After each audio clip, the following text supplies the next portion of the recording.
Orundora charges through the dark stone corridors of the dungeon, eager to test out his newly developed combat style. A brown-horned rabbit lunges at him, but Orun easily slices the monster in half with his sword, leaving nothing behind but a small red crystal. He pushes deeper into the labyrinth and soon encounters a group of green goblins armed with heavy wooden clubs. Instead of relying purely on his sword skills, Orun decides to incorporate his magic. He casts a spell called Strength Up, enveloping his body in a swirling green aura. He notes that support magic is typically used to boost the physical abilities of party members or to strengthen their equipment, but a skilled caster can also apply the buffs to themselves. With his strength magically enhanced, Orun fires a concentrated blue magic beam from his finger, instantly obliterating the lead goblin. He then coats his sword in glowing blue magic and unleashes wide arcs of energy, wiping out the rest of the goblin horde in seconds. Despite his overwhelming victory, Orun knows his hybrid fighting style has a strict limitation. He checks his mental timer and sees that exactly 3 minutes have passed since he cast his buff. He explains that support magic does not last forever, and an individual's natural magic resistance dictates the exact duration of the spell. In his case, the buffs always last exactly 180 seconds. He quickly casts Strength Up again just as another wave of goblins rushes down the corridor. Orun realizes that enchanters are constantly trapped in a race against time, needing to monitor the battlefield and recast spells at the perfect moment to keep their team alive. Normally, an enchanter would never try to cast complex spells while swinging a sword on the front lines, but Orun is determined to make this unorthodox style work. He slaughters the remaining goblins, sheaths his sword, and briefly reflects on the bitter memories that pushed him to fight this way. Just a day earlier, Orun stood in a study with his childhood friends Oliver, Derek, and Anili. They formed a group called the Heroes Party 8 years ago, quickly rising to S rank and becoming the very first team to reach the 94th floor of the Southern Great Dungeon. However, their success recently hit a wall, and Derek bluntly informed Orun that he was being kicked out of the party for good. Orun felt betrayed and confused, asking why they were abandoning him after everything they had survived together. Derek explained that they realized how important a top-tier enchanter was after seeing another elite S-rank party in action during a recent joint raid. Compared to those elite support mages, Orun's magic was simply too weak to keep up. Orun argued that he was originally a swordsman and only converted to an enchanter because Oliver was a much better swordsman and the party desperately needed someone to handle support magic. Orun even invented his own original spells to make up for his natural flaws and keep the team alive on the deepest floors of the dungeon. But Derek and Oliver refused to listen, stating coldly that they had already found a much better replacement enchanter. Aneli chimed in, mocking Orun for being a jack-of-all-trades who was only capable of fighting at an A-rank level in both swordplay and magic. She complained that his constant tendency to give tactical orders pissed them off, cementing their decision to abandon him.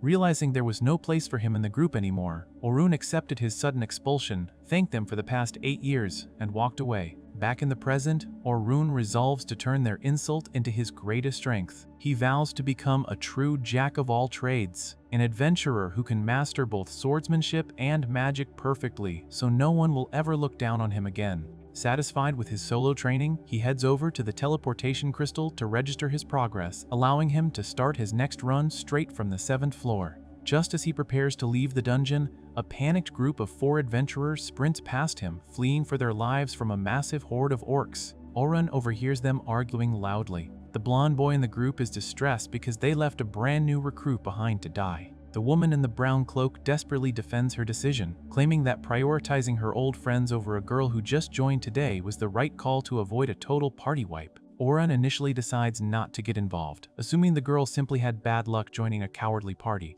However, his own recent expulsion from the Heroes Party makes the situation hit far too close to home. He knows exactly how much it hurts to be abandoned by comrades. Unable to ignore his conscience, Orun aggressively confronts the fleeing adventurers. He calls them out for making pathetic excuses instead of turning back to save their teammate. The group's leader tries to justify their cowardice, but Orun grabs him by the arm, throws him to the stone floor, and angrily demands to know exactly where they left the girl. Meanwhile, deep within the dark dungeon tunnels, the abandoned recruit, a red-haired girl named Sophia Claudel, is cornered by a large pack of muscular, gray-skinned demons. Terrified, she casts a defensive green hexagonal magic circle and blasts the monsters with an Aeroshock wind spell, but there are simply too many of them to hold back. The demons push right through her attacks, and Sophia bursts into tears, desperately crying out for her older sister to save her. Just as a massive demon prepares to smash her with a wooden club, Orun arrives in a blur of motion. He steps directly in front of Sophia and unleashes a flurry of rapid white energy slashes, carving through the demon horde with incredible speed. Sophia watches in total awe as Orun dances through the monsters, effortlessly dodging their crude attacks and slicing them apart. When a pack of massive dark-furred werewolves joins the fight, Orun calmly casts Strength Up and Technical Up on himself. His sword glows with vibrant green energy, and he unleashes a devastating magical slash that wipes out the werewolves in a single fluid strike. Sophia is stunned, wondering how he can possibly use advanced support magic while fighting like a master swordsman on the front lines. The dungeon throws one last wave at them, sending a group of massive horned ogres wielding heavy stone clubs. Orun effortlessly blocks their heavy strikes with his blade and then casts Sharpness Up, further enhancing his weapon. He slices cleanly through the ogre's stone weapons and turns the huge monsters into purple dust. Sophia stares at him with wide eyes, completely mesmerized by his overwhelming strength and unique fighting style. Orun sheathes his sword and checks the surrounding area, noting that he can easily handle crowds that would force low-ranking parties to run away in terror. He turns to Sophia, casually asks if she is okay, and then immediately starts walking toward the exit. Sophia quickly recovers from her shock and desperately chases after him. Once they are safely outside the dungeon under the warm light of the sunset, she formally introduces herself and begs Orun to let her treat him to dinner as a token of her gratitude. Orun gets visibly flustered, insisting that he didn't save her just to get a reward, but Sophia pleads with him until he finally gives in and agrees. She leads him into the city and takes him to a popular restaurant adorned with a large rabbit and crescent moon crest. Orun immediately recognizes the emblem and realizes Sophia belongs to the Night Sky Silver Rabbits, one of the biggest and most popular adventurer clans in the entire kingdom of Noatant. Inside the bustling tavern, Sophia happily runs up to a long table where her older sister, Selma Claudel, is currently eating her meal. Selma is the leader of the top S-rank party in the Silver Rabbits and is widely known as the most powerful enchanter on the continent. She's actually the famous pioneer who created the modern adventuring strategy of dividing parties into specific roles, like attackers to deal damage, defenders to tank hits, and supporters to help from the rear. Her brilliant strategies revolutionized dungeon exploration forever, and her incredible skills were the exact reason the hero's party realized Orun's support magic was subpar, directly leading to his expulsion. Orun recognizes Selma immediately. Before he can even say a word, Selma notices him standing next to her 14-year-old sister. She instantly assumes Orun is trying to date Sophia and furiously confronts him. She glares at him with immense anger, demanding to know if her sister isn't good enough for him. Orun frantically tries to explain that his intentions are completely pure and they were merely going to eat dinner together. Sophia steps in, waving her hands in deep embarrassment, and yells at Selma to stop being so rude to the man who just saved her life. Selma is totally caught off guard by this revelation and demands a full explanation. Sophia nervously admits that she sneaked into the Great Dungeon entirely on her own, blatantly ignoring her clan's orders to stay put until their official expedition. Selma sighs heavily, realizing her sister was completely in the wrong, and immediately drops her angry demeanor. She formally thanks Orun for saving Sophia and apologizes for jumping to crazy conclusions. With the massive misunderstanding finally cleared up, they all sit down together for a meal.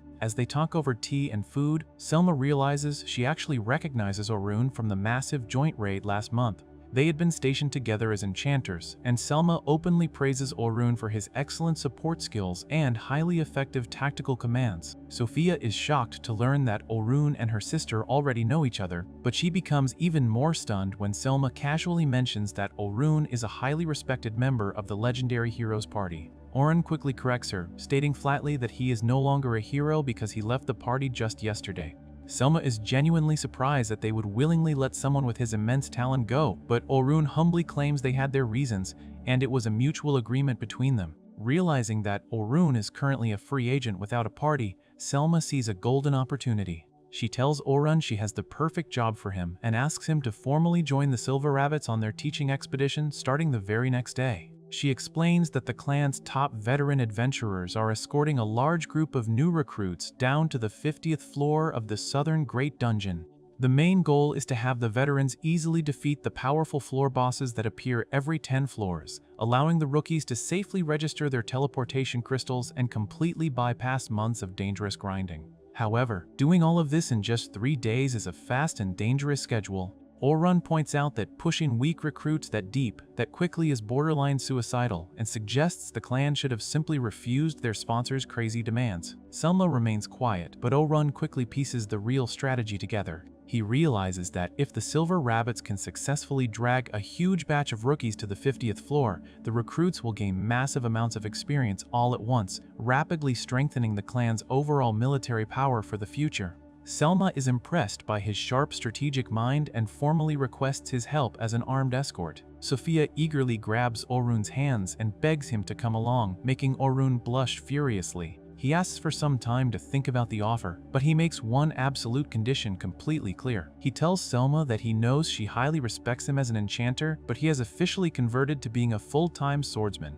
If he joins the expedition, he will fight exclusively on the front lines with a blade. Sophia is confused as to why he would completely abandon his magic, but Selma calmly accepts his strict terms, secretly figuring he will eventually fall back on his support magic if things get too dangerous down there. After leaving the busy tavern, Orun walks through the moonlit city streets and stops by a small potion shop run by an elderly man with a long white beard. The shopkeeper greets him warmly, thanking Orun for constantly advertising his store and bringing in so much valuable business over the years.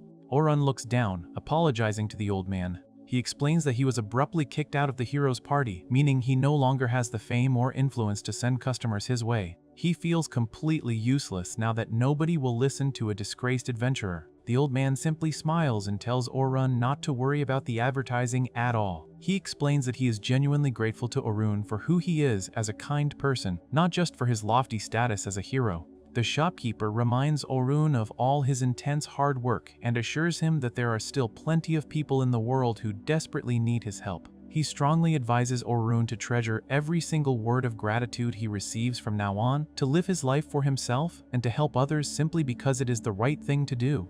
The old man promises to always be on Orun's side, no matter what happens in the future. Deeply moved by the old man's unwavering support, Orun thanks him and finally makes his final decision.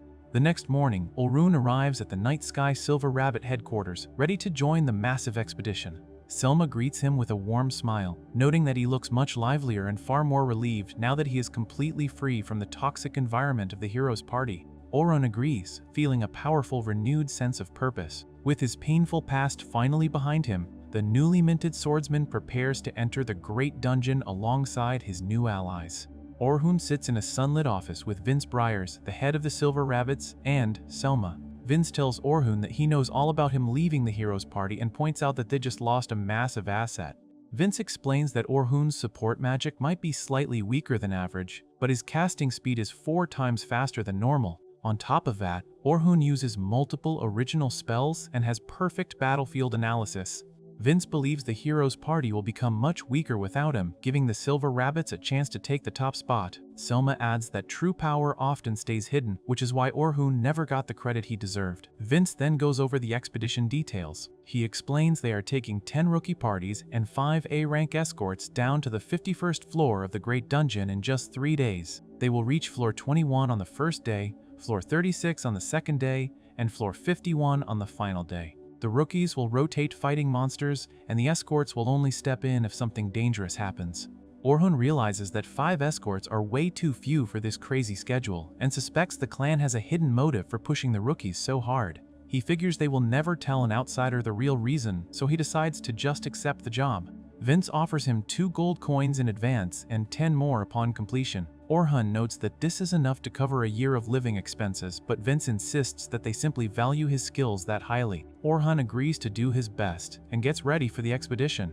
The next morning, Orun arrives at the massive gray rock formation that marks the dungeon entrance. He looks around and spots Sophia wearing her new rookie uniform. He walks over and compliments her outfit, causing her to blush deeply and thank him. Selma suddenly jumps in and heavily teases Orun, asking if he is a ladies' man and if he has a girlfriend. Orun gets flustered and explains that he is just used to talking to girls because they were female members in the hero's party. Selma then asks where he is living right now, and Orun tells her he is staying at an inn until he finds a permanent place. Selma immediately accuses Sophia of wanting to visit his room, making Sophia scream in embarrassment and call her sister a jerk. Orun awkwardly laughs off the sibling bickering. Selma then asks why Orun is standing so far away from the rest of the group. He explains that since he is an outsider, he doesn't want to make the rookies nervous. Selma tells him to follow her so he can help loosen them up. She tells Sophia to go find her party and leads Orhun over to the other escorts. Orhun meets Anthem and Bernard, who are both defenders, and Kathy, who is a healer. Selma introduces Orhun as their frontline attacker and vouches for his incredible strength. Orhun humbly asks her not to raise their expectations too high. As he looks at the group, he realizes that without him, they would have had to force someone else to double as an attacker. He feels that something is definitely wrong with this setup.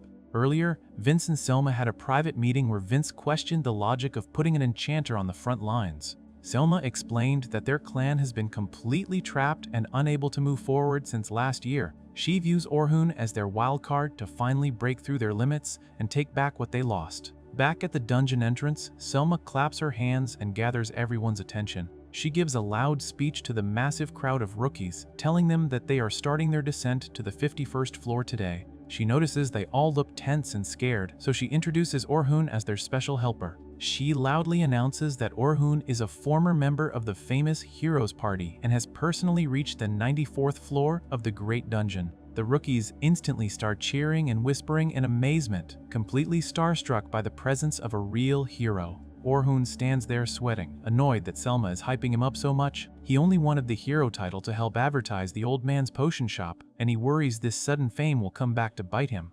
After the speech, the escorts do their final checks. Selma assigns Orhun to personally escort Group 10, calling them the clan's most promising rookies. She explains that if they can learn teamwork, they will easily survive the middle floors. Orhun walks over to meet his new team and is surprised to find that the group only has 3 members instead of the usual 4 or 5. He notes that a small party is incredibly dangerous for rookies, but the team's leader claims they are short-handed because nobody else can keep up with their greatness. Orhun asks them to introduce themselves. The blonde boy steps up and proudly announces that his name is Logan Hayward. He is an enchanter and boldly claims he will surpass Selma one day. Orhun immediately writes him off as an overconfident brat. Next, a pink-haired girl named Caroline Inglot introduces herself as a defender. Orhun notices she is wearing a simple jacket instead of armor and asks if she plans to gear up inside. Caroline proudly declares that she is a dodge-type defender who refuses to wear heavy armor or use shields. She explains she wants to kill lots of monsters up close while using her speed to dodge every attack. Orhun knows that being a dodge tank requires intense combat experience, and Caroline clearly ignored all her teacher's warnings. Finally, Sophia steps up and introduces herself as a rearguard sorceress. Orhun feels instantly relieved by her totally normal introduction. However, Caroline and Logan immediately start bickering about who is in charge, leaving Orhun stressing over his problematic team.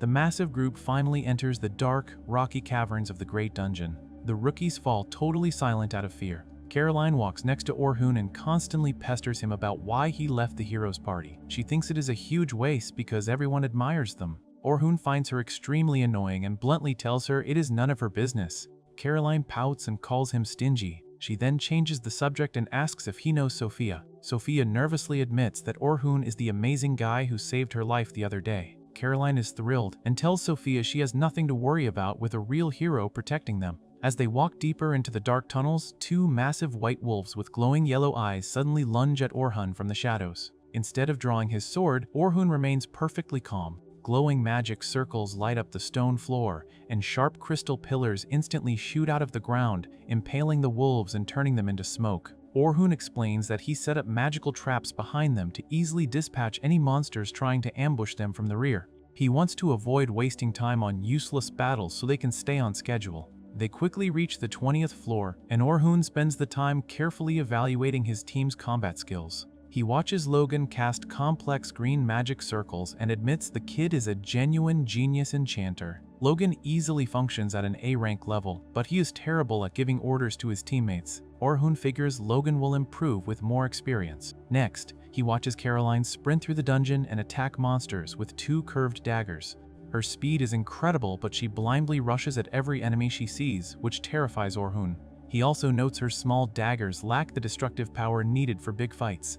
Lastly, he watches Sophia cast spells with her glowing pink staff. She is a bit passive and gets yelled at by her teammates, but she has no major rookie flaws and fights better than a normal beginner. The group eventually encounters the floor 20 boss, a massive green orc wearing a skull necklace. The rookies coordinate their attacks, and Caroline dodges the boss's strikes before her teammates slice it down. the monster collapses into a cloud of dust, and the rookies cheer in amazement at how fast they killed it. Selma congratulates everyone and orders them to register their guild cards at the giant glowing blue crystal to mark their progress. With the first day's mission complete, the group heads back to the city under a beautiful sunset. Orhun walks alongside Selma and tells her that Group 10 definitely has a lot of potential, but they completely lack teamwork. He's especially worried about Caroline's reckless fighting style. Selma admits Caroline has actually improved a lot, leaving Orhun to wonder just how bad she used to be. They agree to meet up again the next morning and part ways. Orhun returns to his small wooden room at the inn and takes off his dark jacket. He looks down at the wooden table and spots today's newspaper. The front page features a large picture of him alongside a huge article announcing his official expulsion from the Heroes Party and introducing their brand new enchanter.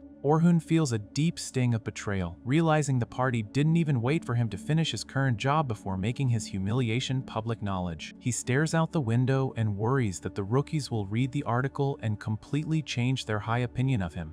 He knows he can't do anything about it now, so he leaves the paper on the table, puts his jacket back on, and heads out into the bustling city streets to reach the morning meeting point. As Orhun walks through a dark stone archway leading into the sunlit town square, he hears someone call his name. He turns around and is completely shocked to see Luna standing there. Luna is a blue-haired girl wearing a white and blue dress, and she is his childhood friend and a current member of the Heroes Party. Orhun notes that while the rest of the party grew cold and distant toward him over the years, Luna always treated him with the same kindness. He explains that she was away on an errand when he got kicked out, and he figures she is here to fix things. Luna clasps her hands together and desperately begs Orhun to come back to the party, claiming they still need his strength. Orhun remains completely calm and asks if the rest of the party actually wants him back, especially after publishing that nasty newspaper article. Luna looks confused and admits she hasn't seen the paper yet, meaning she is asking him to return entirely on her own. She promises to do her best to persuade the others if he just comes with her. Orhun realizes she is totally serious about bringing him back, but he tells her it is simply too late. He states that after that article got published, he can never go back, and he honestly doesn't want to anyway. Luna gasps in shock and grabs Orhun's gloved hand tightly. She looks up at him with a desperate expression and reminds him of the promise they made when they were kids. They swore that the three of them, Orhun, Luna, and Oliver, would clear the Great Dungeon together. Orhun looks at her with a sad expression and reminds her that Oliver is the exact person who kicked him out of the group. Because of that, their childhood promise is completely dead and will never happen. Orhun apologizes to Luna, pulls his hand away, and walks out of the dark archway into the bright city. Luna stands alone in the shadows, sadly calling his name as he walks down the dusty path past the townspeople.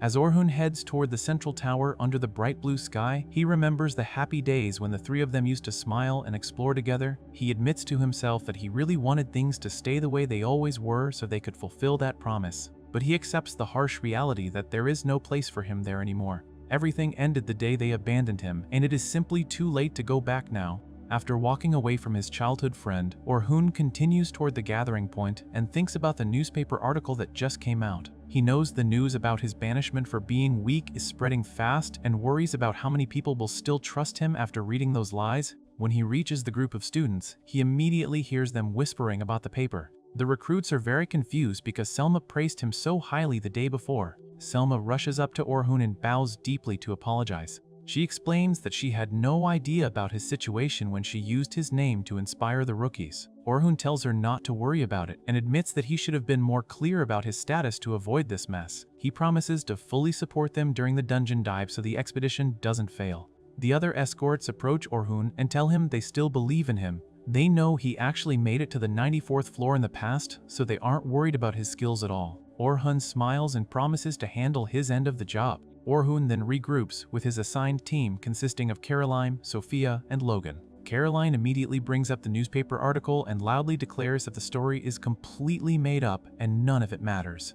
Logan asks Orhun if the article is actually true. Orhun decides to be honest with them and admits that the vast majority of the article is accurate. He confirms that he was indeed kicked out for being too weak and tells them he isn't the grand hero everyone expects him to be. Logan feels completely crushed by this revelation and gets frustrated, complaining about getting his hopes up for nothing. Sophia quickly jumps in to defend Orhun. She reminds Logan how Orhun effortlessly defeated a massive group of orcs just the other day. Orhun thanks Sophia for having his back. He promises the team that even though he isn't a hero anymore, he still has more than enough strength to guide them safely to the 51st floor. He asks them to trust him as a regular explorer and focus on doing their best. The group enters the dungeon and begins their descent from the 21st floor. Their main objective for the day is to reach the 35th floor. Orhun explains the rules for this section of the dungeon, telling the rookies that they will take the lead until they reach the 31st floor.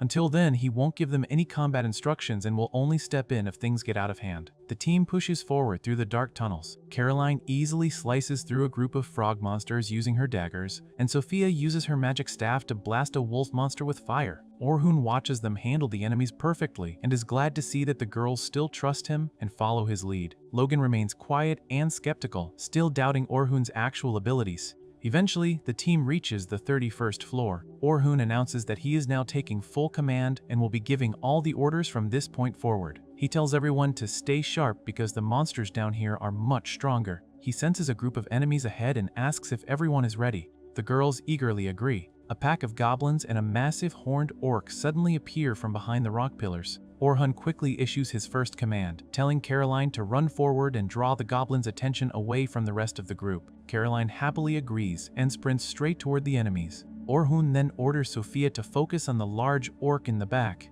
Next, he turns to Logan and orders him to cast his support magic. He specifically asks Logan to boost Caroline and Sophia with agility, technical, and magic upgrades. Logan casts the spells but secretly thinks Orhun's orders are incredibly generic. He assumes any basic leader would give the exact same instructions and feels his doubts about Orhun are completely justified. Caroline clashes with the goblins and easily dodges their attacks. Meanwhile, Sophia finds herself face to face with the massive orc and suddenly freezes up in fear. She remembers the traumatic experience she had with orcs in the past and completely loses her nerve. Logan notices that she is too scared to move. He looks over at Orhun and sees him just standing there calmly. Logan assumes Orhun is useless and decides he has to save Sophia himself. However, as the monster charges, Orhun simply watches it. He calls out to Sophia and tells her she isn't alone anymore. He reminds her that she has Caroline, Logan, and himself to back her up, encouraging her to stay calm and give it her best shot. Sophia hears his words and manages to regain her focus. As the monster lunges at them, Orhun secretly casts a debuff spell to lower the beast's agility. This magic instantly slows the monster down. Sophia seizes the opportunity and casts an advanced magic spell. A massive blast of swirling fire erupts from her staff and completely engulfs the orc. The explosion obliterates the monster, leaving only a cloud of smoke behind. Orhun is genuinely surprised to see that Sophia can use such high-level magic. Caroline cheers loudly for Sophia's amazing attack, and Orhun praises the girls for a job well done. Logan watches the whole scene in disbelief. He realizes Orhun secretly debuffed the orc and is shocked by Sophia's hidden power. He starts to wonder what is actually going on with this team. The group continues their descent and eventually reaches the 35th floor. As they explore the cavern, a giant spider monster drops down in front of them. Logan immediately panics and yells that their team is nowhere near strong enough to fight a monster of this level. Orhun completely ignores his panic and starts issuing rapid orders. He tells Logan to immediately cast agility and durability upgrades on Caroline and a magic upgrade on Sophia. Logan is frustrated that Orhun is giving the exact same generic orders against a boss monster. Orhun then instructs Caroline to jump over the spider and slash at its back. Logan yells at Orhun, calling the plan crazy and arguing that sending a lightly armored defender to the front lines against a giant spider puts her at a massive disadvantage. Orhun tells him to shut up and follow the plan. Caroline blindly trusts Orhun and rushes at the monster. She leaps onto the spider's back and stabs her daggers into it. The spider violently thrashes around and tries to crush her. Orhun warns Caroline that the beast is highly venomous and tells her to carefully watch its attacks so she can dodge them. Caroline successfully dodges the spider's sharp legs and taunts the monster to keep its attention focused solely on her. Orhun then orders Logan to continuously support Caroline's mobility and tells Sophia to get ready to pin the monster down. Sophia casts a wind spell that sends sharp blades flying into the spider, causing the monster to screech in pain. Caroline thinks they have the upper hand, but Logan notices the monster isn't dead yet. Suddenly, the spider shoots a massive stream of thick webs from its mouth. The webs completely wrap around Caroline, trapping her in a tight cocoon. She struggles to break free, but the webs are far too strong. Logan completely panics, thinking Orhun's reckless orders just got Caroline killed. However, Orhun remains perfectly calm. He quickly orders Logan to cast strength and technical upgrades on Caroline. Logan casts the spells in a hurry. Orhun then tells Caroline to use her newly boosted strength to cut through the webs with her daggers. Logan suddenly realizes that Orhun gave those specific movement orders because he fully anticipated the spider would use its web attack. Thanks to the buffs, Caroline easily slices through the thick webs and breaks free. Orhun immediately calls out to Sophia and tells her to prepare a rock projectile spell. He then orders Logan to cast another magic upgrade on Sophia because the previous buff is about to wear off. Sophia casts her spell, creating a giant magic barrier above them. The magic acts as a shield against falling debris while simultaneously dropping a massive pointed rock directly onto the spider. The rock crushes the giant monster instantly. Caroline cheers excitedly, and Orhun lets out a sigh of relief. Logan is completely amazed that they actually won. Orhun turns to Logan and praises him, explaining that their victory was only possible because of Logan's perfectly timed support magic. Logan is taken aback by the compliment and sincerely thanks Orhun.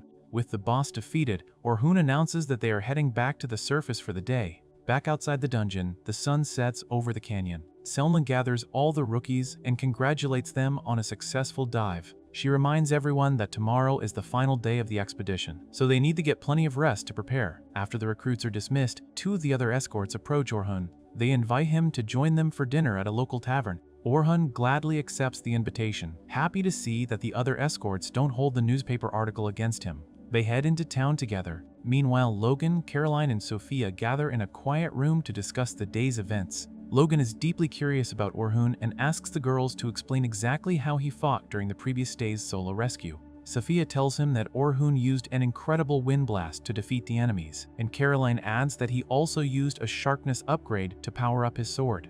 Logan is extremely confused by this information. He explains that the sharpness upgrade is strictly a support spell meant for weapons, not people. Caroline mentions that Orhun used the same spell on her daggers today, making them much sharper. Logan realizes that Orhun uses enchanter magic to buff himself while fighting as a front-line attacker. He points out that Orhun claimed he converted to an attacker after leaving the hero's party, but his fighting style doesn't match a typical swordsman. Logan admits he completely misunderstood Orhun that morning. He felt angry and betrayed when he read the article because he thought Orhun was just a weak fraud. But after analyzing the battles, Logan realizes the truth. He explains to the girls that during the fight with the orc, Orhun secretly cast a debuff to lower the monster's agility. Logan notes that debuffs are incredibly difficult to master, and even high-ranking enchanters like Selma rarely use them, yet Orhun cast it effortlessly. Logan also breaks down the fight with the giant spider. He explains how Orhun perfectly utilized their formation. He had the defender distract the enemy so the attacker and supporter could focus entirely on their roles. Furthermore, Orhun knew the exact moment Logan's buffs would wear off and accurately predicted the spider's hidden web attack. Logan concludes that Orhun was reading the entire flow of the battle and giving flawless orders. He admits that Orhun's tactical skills are far beyond his own. Hearing this, the girls get very excited about how strong their leader is. Logan declares that Orhun is a true genius and resolves to stop doubting him. He plans to steal all of Orhun's technique so he can become stronger himself, and the girls eagerly agree to do their best as well. At the tavern, Orhun sits at a table filled with delicious food alongside the two other escorts. The escorts offer to pay for the meal and tell him to order whatever he wants. They mention that since he was in the hero's party, he must have partied a lot. Orhun denies this, explaining that he was always stuck doing errands and busy work, so he never had time for fun. The escorts express sympathy for his situation and agree that the newspaper article was incredibly harsh and unnecessary. They tell him to just forget about his old party. Orhun smiles and thanks them for their kind words. The conversation shifts to Orhun's combat style, and the escorts ask him why he converted from an enchanter to a swordsman. Orhun explains that he actually started his career as a swordsman. He wanted to be one ever since he was a kid because his grandfather, a former explorer, once saved their village by defeating a monster with a single sword strike. The escorts ask why he became an enchanter if he loved swords so much. Orhun explains that as the hero's party reached the lower floors of the dungeon, their clearing pace started to drop drastically because the monsters got stronger. The party wanted to speed things up, and since Orhun was a jack of all trades who could learn anything, they forced him to become an enchanter to buff the team. The escorts point out that this strategy got them to the 94th floor, so it must have been the right call. Orhun strongly disagrees and states that converting him was a huge mistake. Instead of looking for shortcuts, the party should have slowed down and taken the time to actually get stronger. He confidently declares that the hero's party has zero chance of getting past the 94th floor without him. The escorts are surprised by his blunt assessment and ask Orhun what his ideal image of a swordsman is now. Orhun smiles and says he wants to be an amazing jack-of-all-trades who can clear the dangerous lower floors entirely on his own. The escorts laugh and say they completely believe he can pull it off. Later that evening, Caroline and Sophia are washing up in the bathhouse. Caroline brings up the fact that their teaching expedition officially ends tomorrow and points out that they will have to say goodbye to Orhun once it's over. Sophia quietly agrees, realizing she won't see him anymore. Caroline expresses how much she wants Orhun to stay and officially join their rookie party. She strongly encourages Sophia to just ask him to join them. Sophia feels hesitant, thinking it would be incredibly selfish to ask a former hero to join a rookie group, and assumes he would just reject the offer anyway. Caroline insists that he might actually say yes if Sophia is the one asking. Despite her doubts, Sophia admits that it would be very sad to never see him again and silently considers taking the risk to ask him to stay. The next morning, the group gathers together and heads out to the dungeon for their final and most dangerous day of the expedition. The next morning, Orhun meets with the recruits to start the final day of their dungeon dive. Caroline and Sophia excitedly hint that they have a special reward for Orhun if they manage to successfully complete the expedition. They are secretly hoping to use this opportunity to ask him to join their party permanently, but they keep the details vague for now. Orhun smiles and promises to keep them safe so they can all return together. Meanwhile, a group of other students nearby starts gossiping about the new heroes party. They excitedly discuss how the famous group is heading down to the 92nd floor today to test their teamwork with their brand new enchanter. Orhun overhears this conversation and thinks it is incredibly foolish for a party to test a new formation on such a dangerously deep floor. He knows they should be practicing on the lesser floors first, but he figures it is no longer his problem and focuses on his own recruits.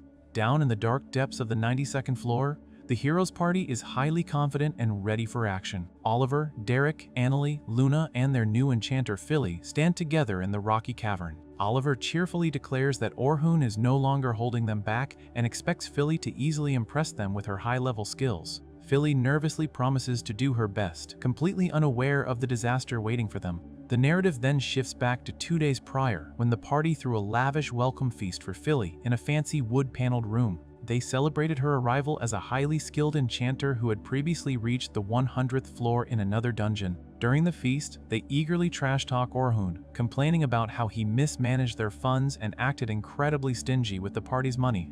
They are thrilled to finally have an enchanter who can cast real buffs instead of Orhun's supposedly weak magic. Suddenly, Luna arrives late to the room and interrupts the celebration.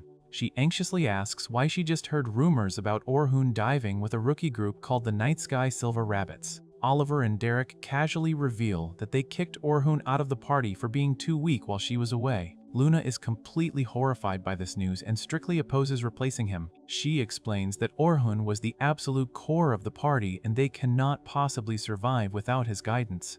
Derek and Annalie arrogantly dismiss her concerns, claiming the rest of the world knows Orhun is trash and they are vastly better off without him.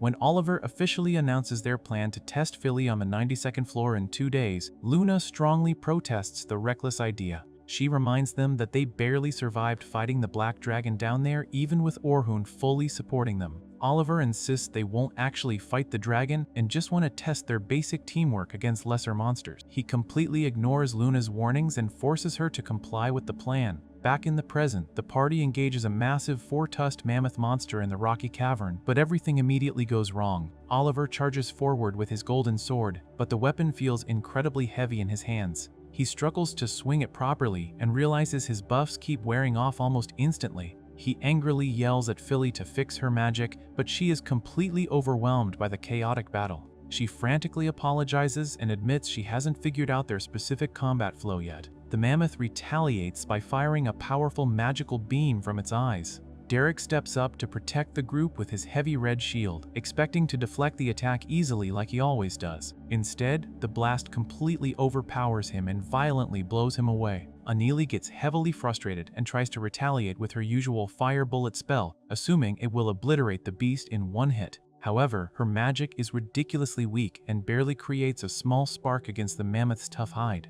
the monster easily counters with a rapid barrage of energy beams, sending Annalie flying and leaving the entire party scattered across the cavern. Oliver angrily demands Philly predict the monster's next moves and warn them like Orhun used to do. Philly cries out in distress, explaining that keeping up basic support magic is taking all of her concentration and she cannot possibly read the flow of battle at the same time. Oliver realizes his strongest attacks are completely useless and wonders why they are suddenly so weak compared to their previous dives. Just as panic fully sets in, a massive black dragon unexpectedly crashes down into the cavern from the ceiling. The group is entirely terrified since the black dragon is a major floor boss and absolutely shouldn't be wandering around this area of the dungeon. The dragon effortlessly crushes the giant mammoth under its foot, completely obliterating it in seconds before turning its glowing yellow eyes toward the party. Luna screams for everyone to retreat immediately, knowing they stand absolutely no chance against such a monster without Orhun. However, Derek and Anelli outright refuse to run away, arrogantly believing they can beat the boss again just like they did before.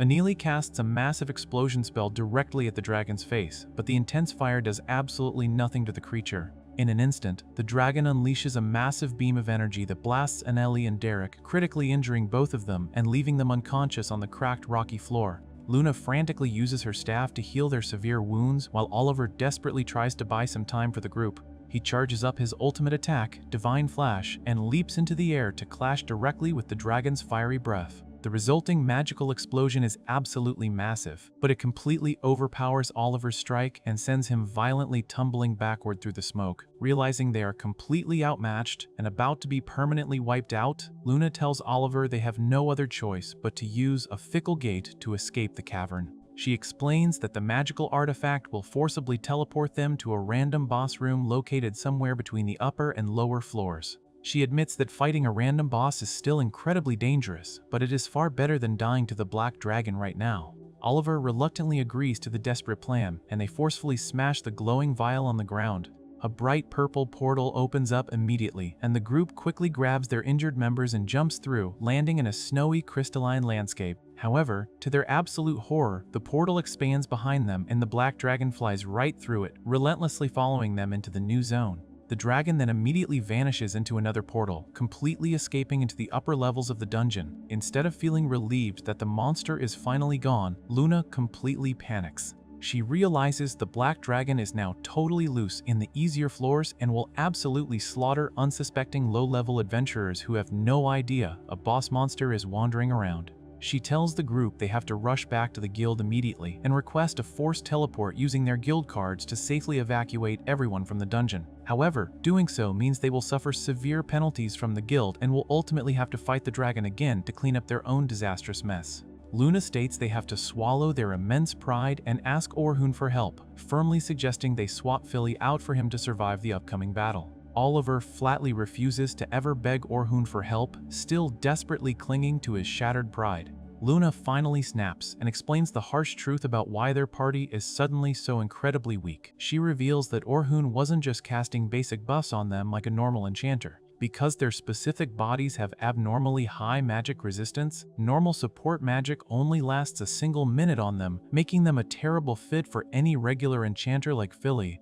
However, Orhun had secretly developed highly advanced original magic that increased his buff potency by 50 times the normal amount. His unique magic simultaneously supported their attacks and defenses without them ever noticing, keeping them perfectly protected from heavy blows.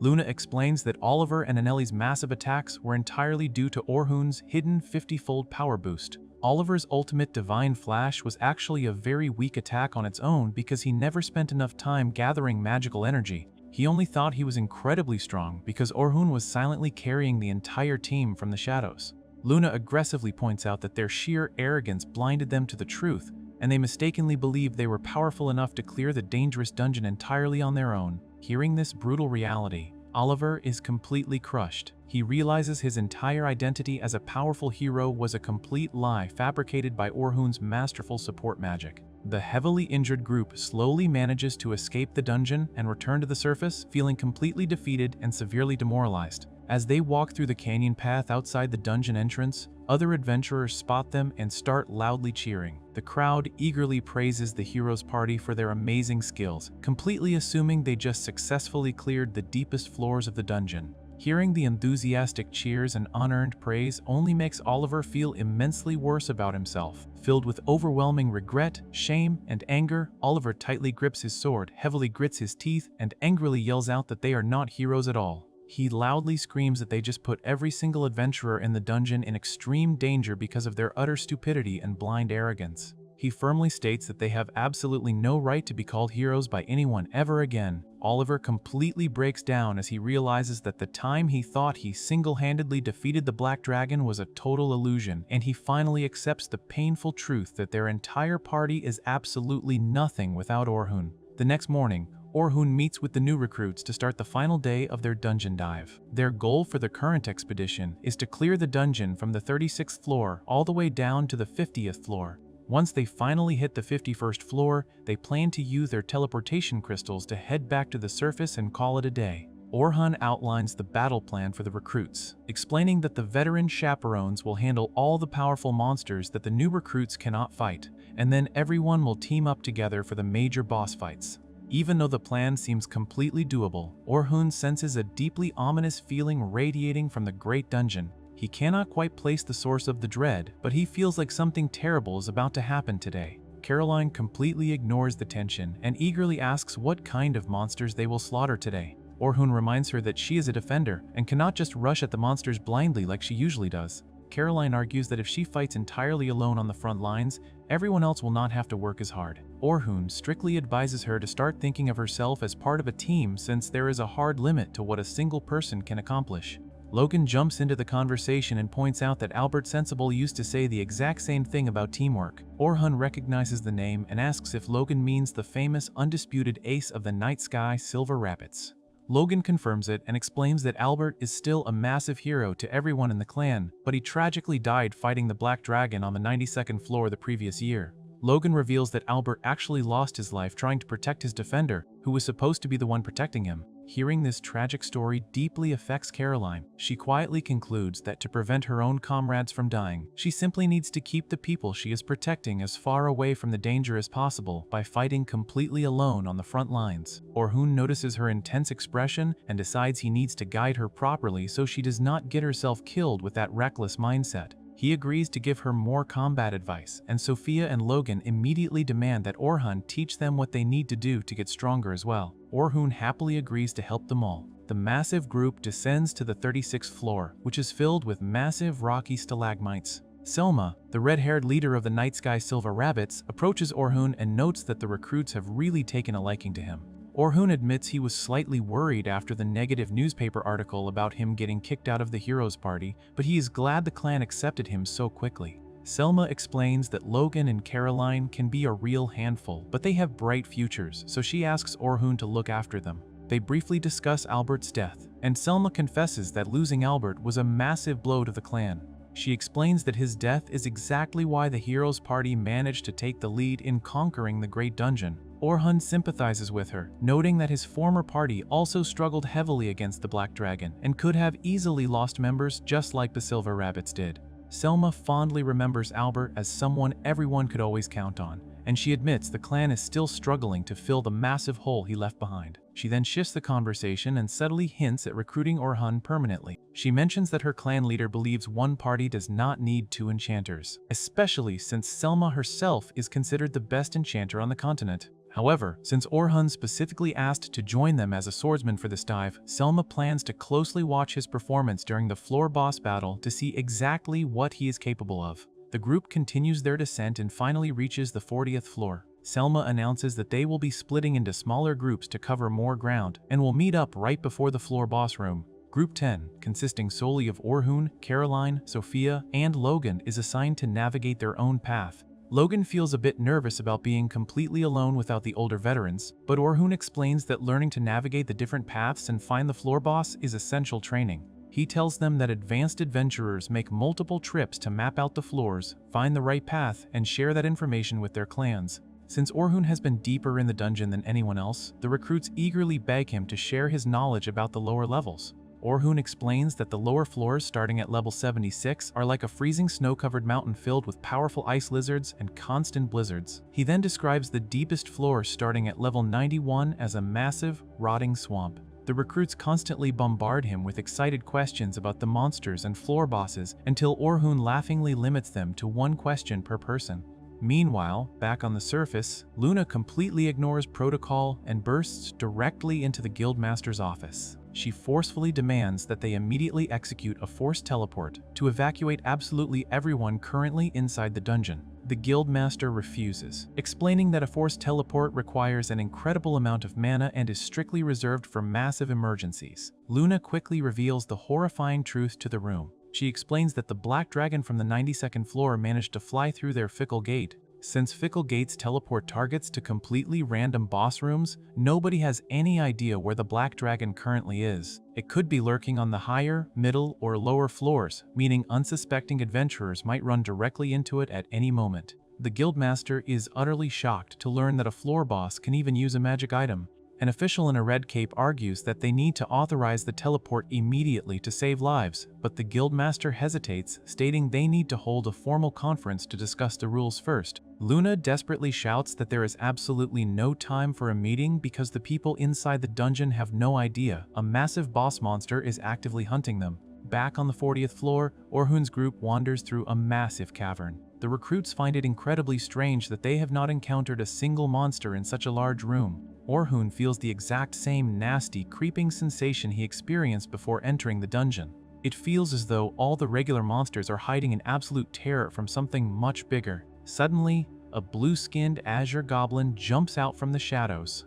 Caroline gets overly excited and recklessly charges at the monster completely on her own. As the goblin heavily swings its primitive club, Orhun quickly casts an agility down debuff on the creature. The spell slows the goblin just enough for Caroline to easily slice it down and defeat it. She turns around and joyfully celebrates her victory, but Orhun firmly scolds her for running off alone. Logan backs Orhun up, warning Caroline that azure goblins are incredibly fast and strong, and she only survived because Orhun secretly debuffed the monster. Orhun reminds Caroline that the defender is the absolute core of the party. If she recklessly puts herself in danger, her teammates will be forced to abandon their roles to save her, which puts the entire group at risk. Caroline finally understands her mistake and apologizes. To help her fight on the front line safely, Orhun offers to teach her a technique called active defense. He explains that every living creature must physically prepare before launching an attack, such as stepping forward before throwing a punch. Orhun tells her that if she can read the enemy's movements and strike their legs the exact moment they step forward, she can completely lock down their ability to attack. He emphasizes that her primary goal as a defender is not to defeat the enemies, but to draw their attention and shut down their offense so her teammates can attack safely. Caroline is absolutely thrilled by this new strategy and thanks him profusely. At the guild, the administrators rapidly gather in the council chamber to prepare the massive force teleport spell.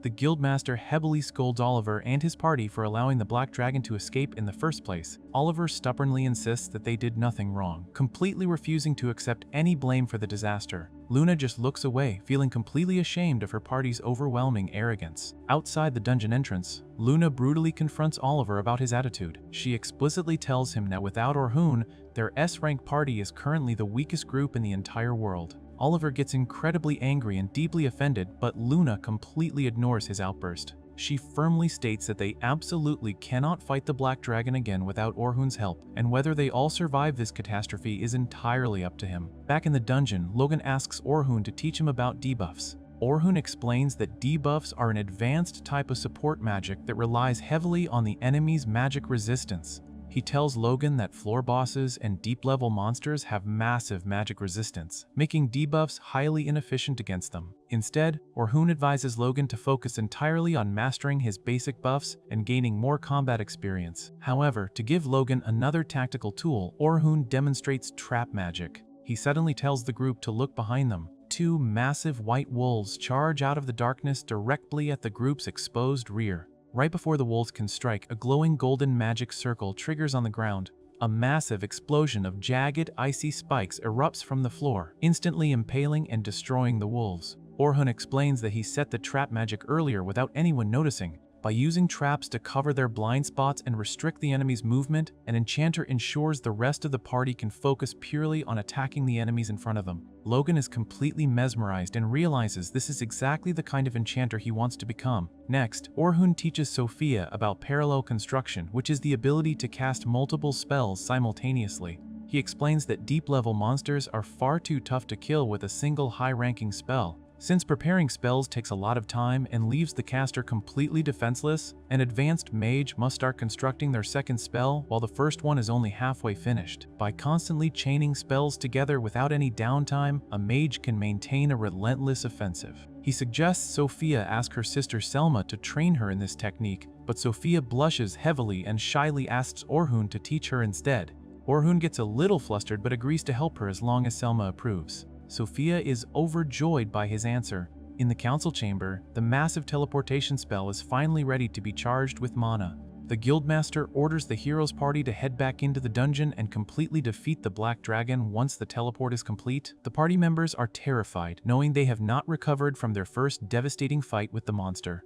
Despite their fear, Luna confidently agrees to the order and states they will head out immediately, much to Oliver's utter shock. Deep in the dungeon, Orhun's massive group finally arrives at the 50th floor. Selma orders the new recruits to stay in the safe zone, while the veteran chaperones handle the floor boss completely on their own. She tells the recruits to closely watch how advanced adventurers fight. A massive, four-armed, blue-skinned monster with a red mane drops into the cavern wielding a giant spiked club. The veteran warriors immediately engage the beast. The main tank uses his shield to block the monster's devastating shockwave roars while the attackers swarm its sides.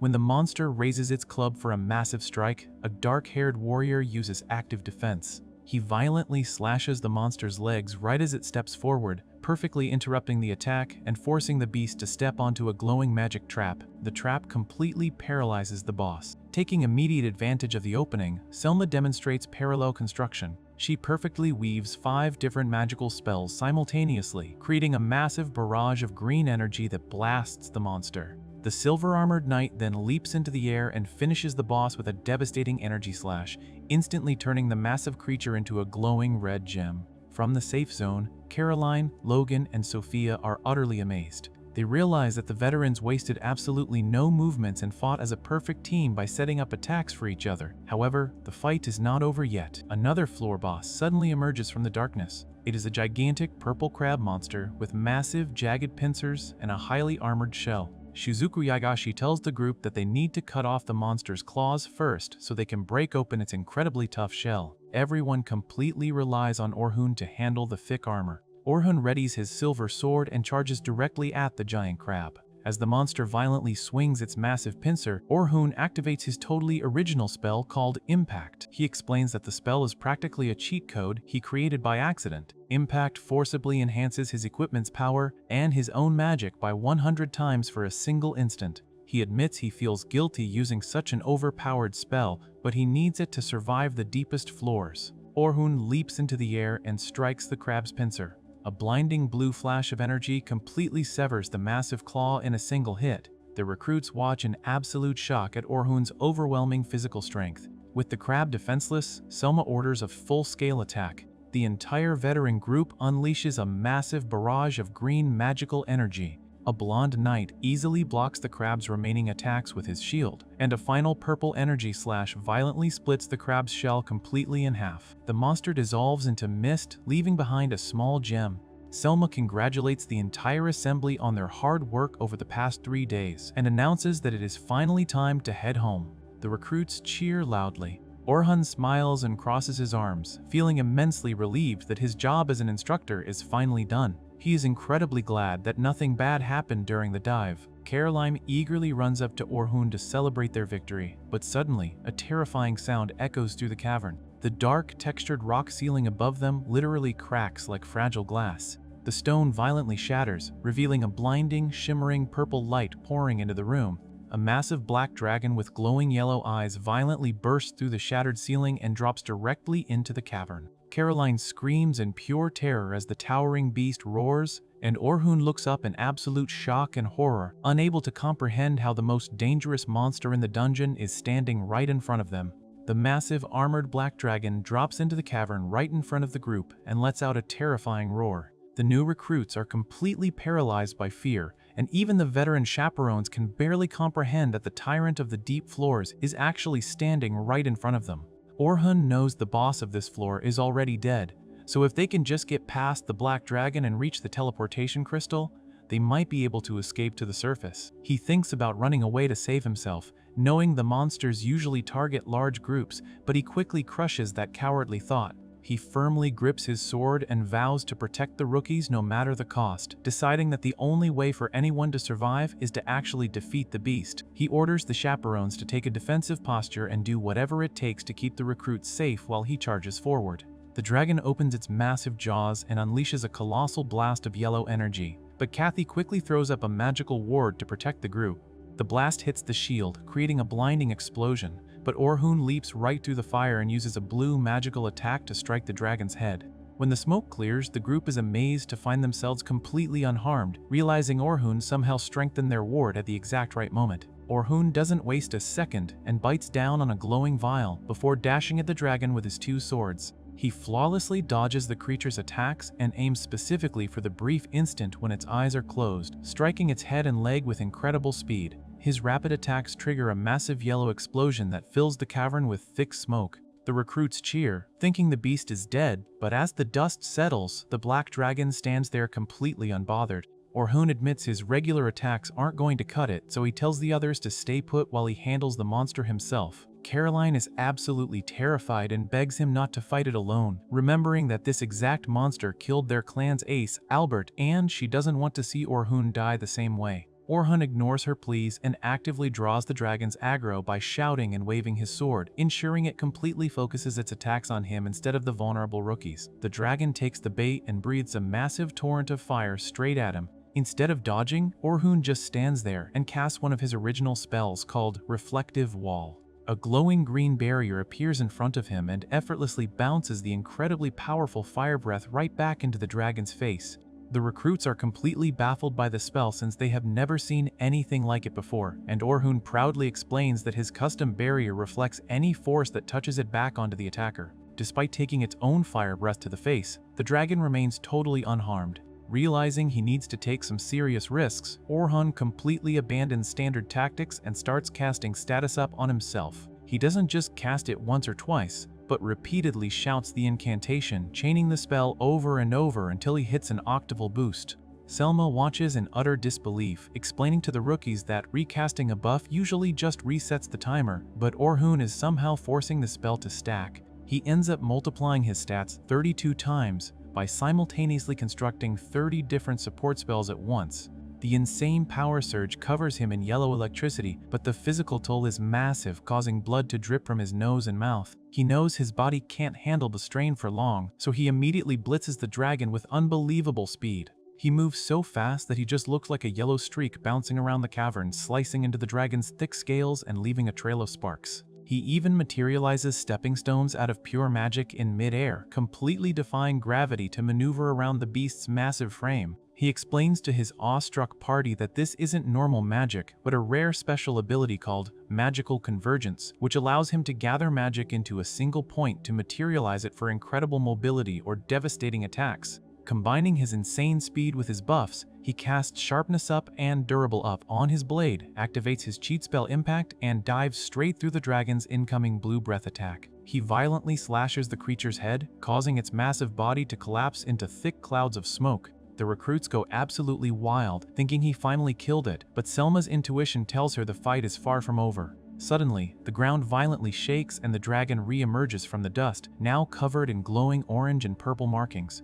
Selma realizes the beast wasn't even fighting seriously before, and the sheer pressure of its magical aura makes her tremble in genuine fear. She quickly snaps out of it and vows to fiercely protect the recruits so Orhun can focus entirely on his duel. The dragon spreads its wings and begins manipulating the ambient magic in the cavern, turning the purple mist into deadly projectiles that shoot at Orhun from every direction. The overwhelming presence of the monster suddenly triggers a deeply buried memory in Orhun's mind. He remembers a time long ago when he and his childhood friend Oliver were still young boys living in a peaceful, vibrant village nestled in a mountain valley. Their innocent lives were completely shattered when a ruthless group of bandits attacked their home, burning the stone buildings to the ground and slaughtering the helpless villagers.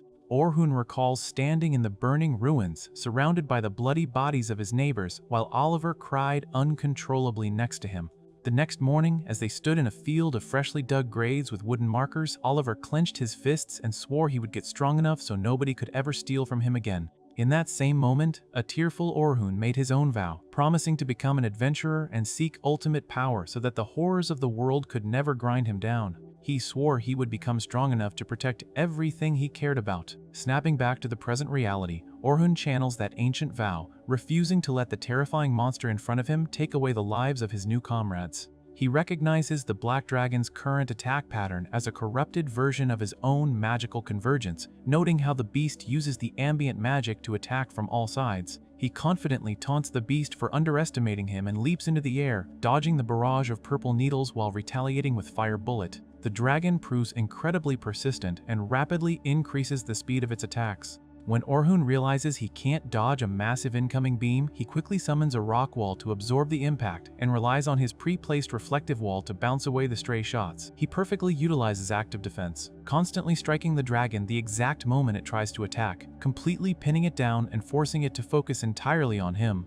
The rookies watch in awe as Orhun flawlessly executes the role of a dodge-type defender, keeping them totally safe while fighting the deadliest monster in the world. However, Orhun is heavily feeling the absence of his old S-rank party. He remembers how Derek and Luna used to block the mist, Anili would pin the dragon down, and Oliver would deliver the final blow.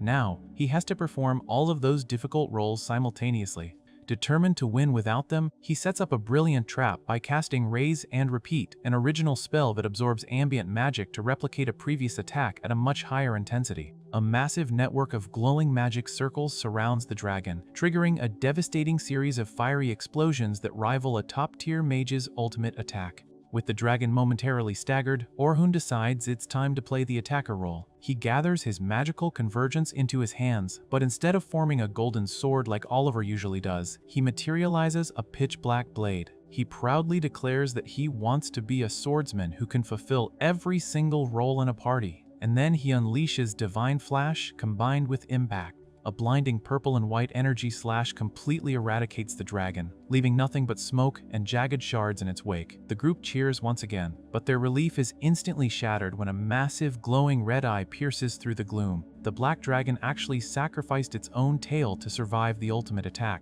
It lunges at Orhun with renewed fury, and the two clash in a desperate high-speed aerial battle amidst crackling purple lightning. Just as Orhun lines up another strike, his massive buffs finally run out. Selma panics and immediately tries to cast status up on him, but her spell inexplicably fails to activate. Orhun shouts at her to stop, explaining that receiving an outside buff now would completely throw off his rhythm. He firmly orders her to focus solely on defending the rookies while he handles the boss. Selma accepts her role, realizing she has no place in this clash of titans, and holds the girls close as the cavern shakes. Left entirely to his own devices, Orhun leaps across floating stone platforms and violently forces his body to endure another quintuple status up. He then unleashes Thundershock, summoning massive bolts of yellow lightning that form a colossal cross-shaped explosion right on top of the beast. The dragon crashes into the rocky floor, sending debris flying everywhere. But even after taking that catastrophic hit, the creature stubbornly refuses to die.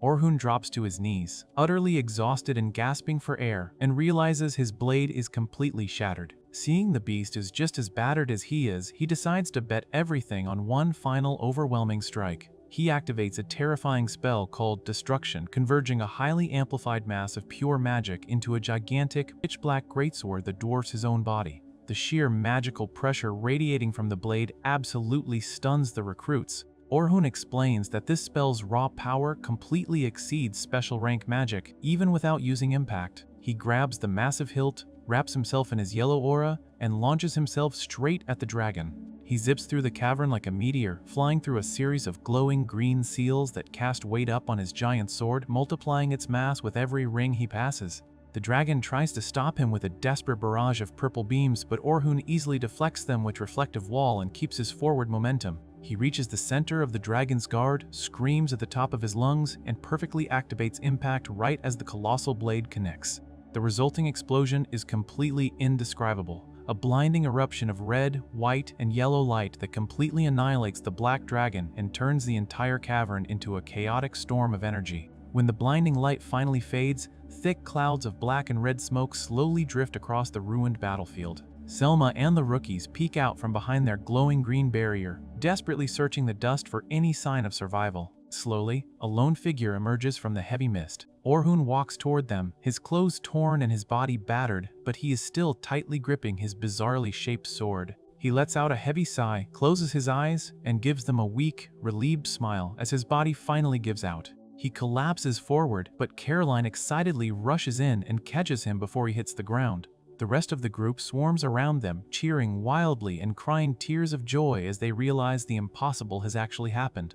Orhun successfully defeated the legendary Black Dragon completely on his own, ensuring that every single one of them gets to go home alive. As soon as the battle concludes, a sudden burst of bright light teleports the entire group out of the dungeon and back to the surface.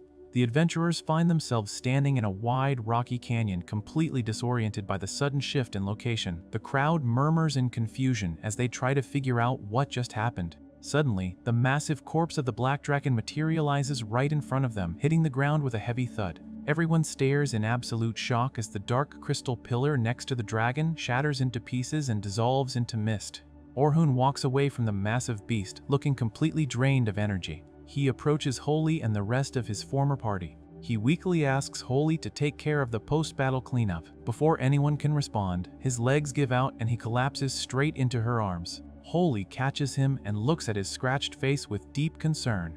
The rest of the party stands around them in stunned silence. They finally realize that Orhun managed to defeat the infamous boss monster entirely by himself. A little while later, Derek confronts Orhun in a stone room, absolutely refusing to believe the truth. He furiously shouts that it is completely impossible for someone like Orhun to beat the dragon alone. Holy quickly steps in to defend Orhun. She looks Derek right in the eye and tells him he just needs to accept his own weakness instead of throwing a tantrum. Derek completely loses his temper and yells that she is always trying to boss them around. He aggressively charges at Holy with his fists clenched. Holy remains perfectly calm and calls out to her magic spirit, Pixie. A glowing green magic circle instantly appears beneath Derek's feet. The intense magical pressure completely freezes his body in place. Derek groans in pain and struggles to move his armored limbs, but the invisible force is way too strong. He drops to his knees, sweating and gritting his teeth in sheer frustration. Holy sternly announces that the fight is over and demands that everyone stop arguing immediately.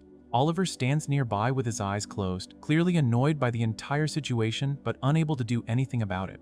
Later that night, back at the academy dorms, Sophia sits at her desk writing a detailed report about the expedition. She cannot focus on the paperwork because she keeps geeking out over how amazing Orhun was during the battle. She blushes and smiles as she remembers how he taught her to use parallel construction to cast advanced spells. She thinks about how cool he looked fighting the monster and how kind his expression always is. Suddenly, her older sister bursts into the room looking completely exhausted. The older sister flops face first onto her bed without even taking off her cloak. Sophia notices how terrible her sister looks and suggests they head down to the bathhouse to wash up and relax.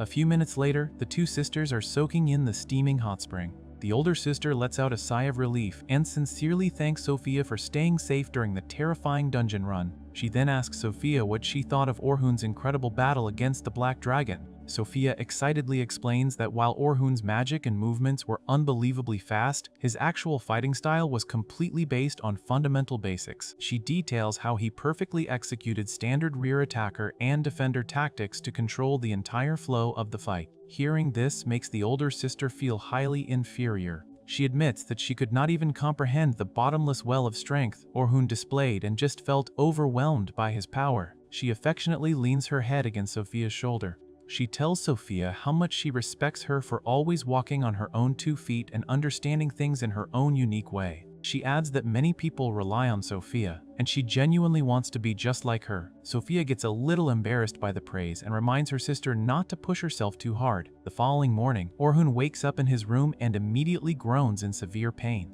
His entire body aches fiercely from pushing his magical limits the day before. He casts a pain relief spell on his shoulder just to get out of bed. He stretches his sore muscles and feels lucky that he does not have any permanent damage after using so many high-tier spells at once. Shortly after he gets up, Selma arrives at his place to check on him. She sincerely thanks him for saving the new recruits and making sure the teaching expedition ended with 0 casualties. Orhun casually waves off her gratitude and insists his position is not important enough for her to bow to him. Selma then gets straight to the point and asks if he can come visit her clan's headquarters. She explains that the leader of the Night Sky Silver Rabbits personally requested a meeting with him. Orhun agrees since his schedule is entirely clear for the day. He arrives at a grand stone building surrounded by lush trees and makes his way into a richly decorated office. He meets Vince, a brown-haired man wearing glasses and a formal blue uniform.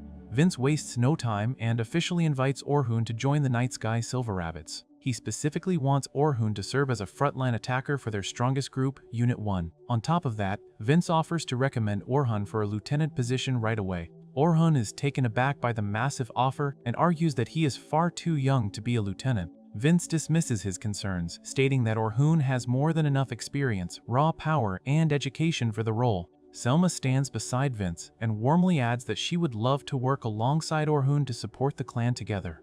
Orhun admits that anyone else would jump at the offer instantly, but he still feels hesitant. He politely asks them for some time to think it over. Vince completely understands and tells him to take all the time he needs. Vince also mentions that the Adventurers Guild wants to speak with Orhun. Orhun leaves the building and walks through the busy town square. He thinks about the recruitment offer and wonders if he is truly ready to have comrades again. He decides to stop by an old potion shop to clear his head. He finds the white-bearded shopkeeper working behind the counter. The old man laughs at Orhun, noting it is nice to see him acting his age and being unsure about things for once. Orhun gets serious and confesses his real fear. He explains that he is terrified of joining a new party only to be used and eventually thrown away again. The old man listens patiently and offers some gentle advice. He tells Orhun that supporting each other and making up for individual weaknesses is the true way people grow stronger. He encourages Orhun to think deeply about the offer before making any rash decisions. Taking the advice to heart, Orhun leaves the shop and heads straight to the Adventurers Guild. He enters a large, dark, wood-paneled room and finds the guildmaster sitting at a massive table. To his annoyance, Derek, Anili, Oliver, and Holy are also sitting around the table. The guildmaster brings up the reports of Orhun defeating the Floor 50 boss all by himself. Derek and Amelie immediately chime in with smug expressions.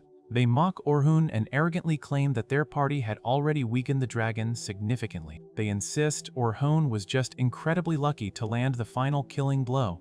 Orhun sharply tells them to shut up since they have nothing to do with the current issue. He turns his intense gaze directly onto Oliver. He demands to know why Oliver took a brand new enchanter straight down to floor 92. Orhun reminds the orange-haired leader that he repeatedly warned him about the severe dangers of rushing into the deep floors before the party was actually strong enough. Oliver scoffs and defends his reckless decision. He argues that he hired a new enchanter with more powerful support magic, so he assumed they could easily handle the deeper levels. He arrogantly states that an enchanter's job is incredibly simple. He claims all they have to do is sit safely in the back and recast a buff whenever the previous one runs out. Orhun looks at Oliver in sheer disbelief and outright disgust. He cannot believe Oliver still thinks so little of enchanters. Orhun decides to properly educate him right then and there. He aggressively lists the exact durations of their individual buffs from memory. He points out that Oliver's buff lasts exactly 61 seconds, Anili's lasts 134 seconds, and Derek's lasts 186 seconds. He explains that a good enchanter has to constantly track all of those wildly different timers in their head just to keep the buffs active. On top of that mental strain, the enchanter also has to analyze the battlefield and issue combat commands to the rest of the party to keep everyone alive. Orhun furiously shouts at Oliver, demanding to know how any of that sounds easy to him. Oliver just grits his teeth and breathes heavily, completely unable to counter Orhun's flawless logic. Meanwhile, back at the Academy Gardens, Sophia meets up with the blonde boy and the pink-haired girl. The kids are incredibly eager to track down Orhun and formally ask him to join the Silver Rabbits.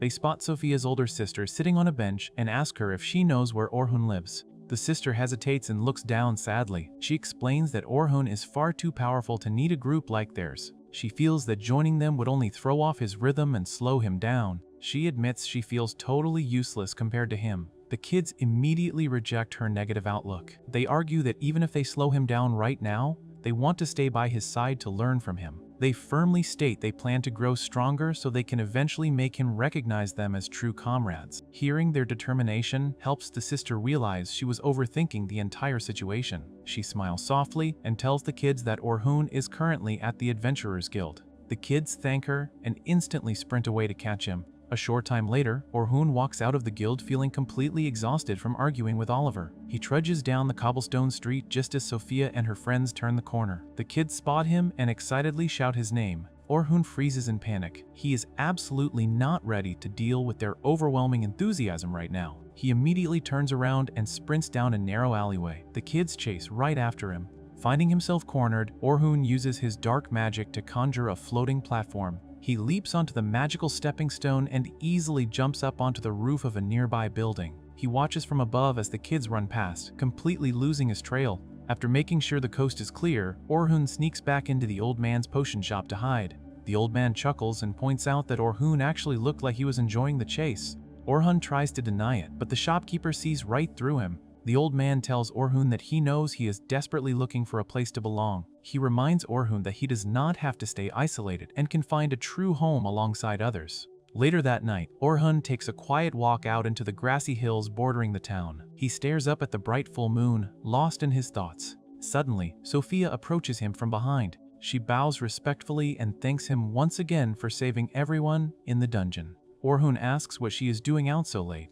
Sophia explains that the hill is her favorite spot because it sits close to the clan headquarters and offers a perfect view of the moon. She tells Orhun that the moon always shines bright even when everything else is totally dark. She reveals that the moon is often called the guide of the night. She explains that the night sky silver rabbits chose their name because they want to be a guiding light for adventurers lost in the dark. With a bright smile, she turns to Orhun and begs him to join their clan. She tells him that the clan has given her countless smiles and taught her everything she knows. She proudly declares that the Silver Rabbits are her home and the one place where she truly belongs. Her genuine words strike a deep chord within Orhun. He realizes he desperately wants that exact same feeling of belonging. The very next day, Orhun confidently walks back into Vince's office. He formally requests to join the Night Sky Silver Rabbits. Vince smiles warmly and officially welcomes him into the fold. Selma stands nearby and cheerfully hands Orhun his brand new dark blue guild uniform. Sophia and the other recruits rush into the room, cheering loudly at the news. Orhun puts on his new uniform, feeling a deep sense of relief and excitement. He looks around at his new friends and finally feels ready to start his new life with a party that actually values him. Before fully settling into his new life, a memory flashes back to a time when Orhun and Oliver are just young boys. They stand in a wide dirt field right under a bright orange sunset sky. They hold wooden practice swords and begin to aggressively spar with each other. They violently clash their wooden swords together over and over again. The force of their hits creates loud impacts in the open air. Finally, Oliver lands a decisive strike on his friend.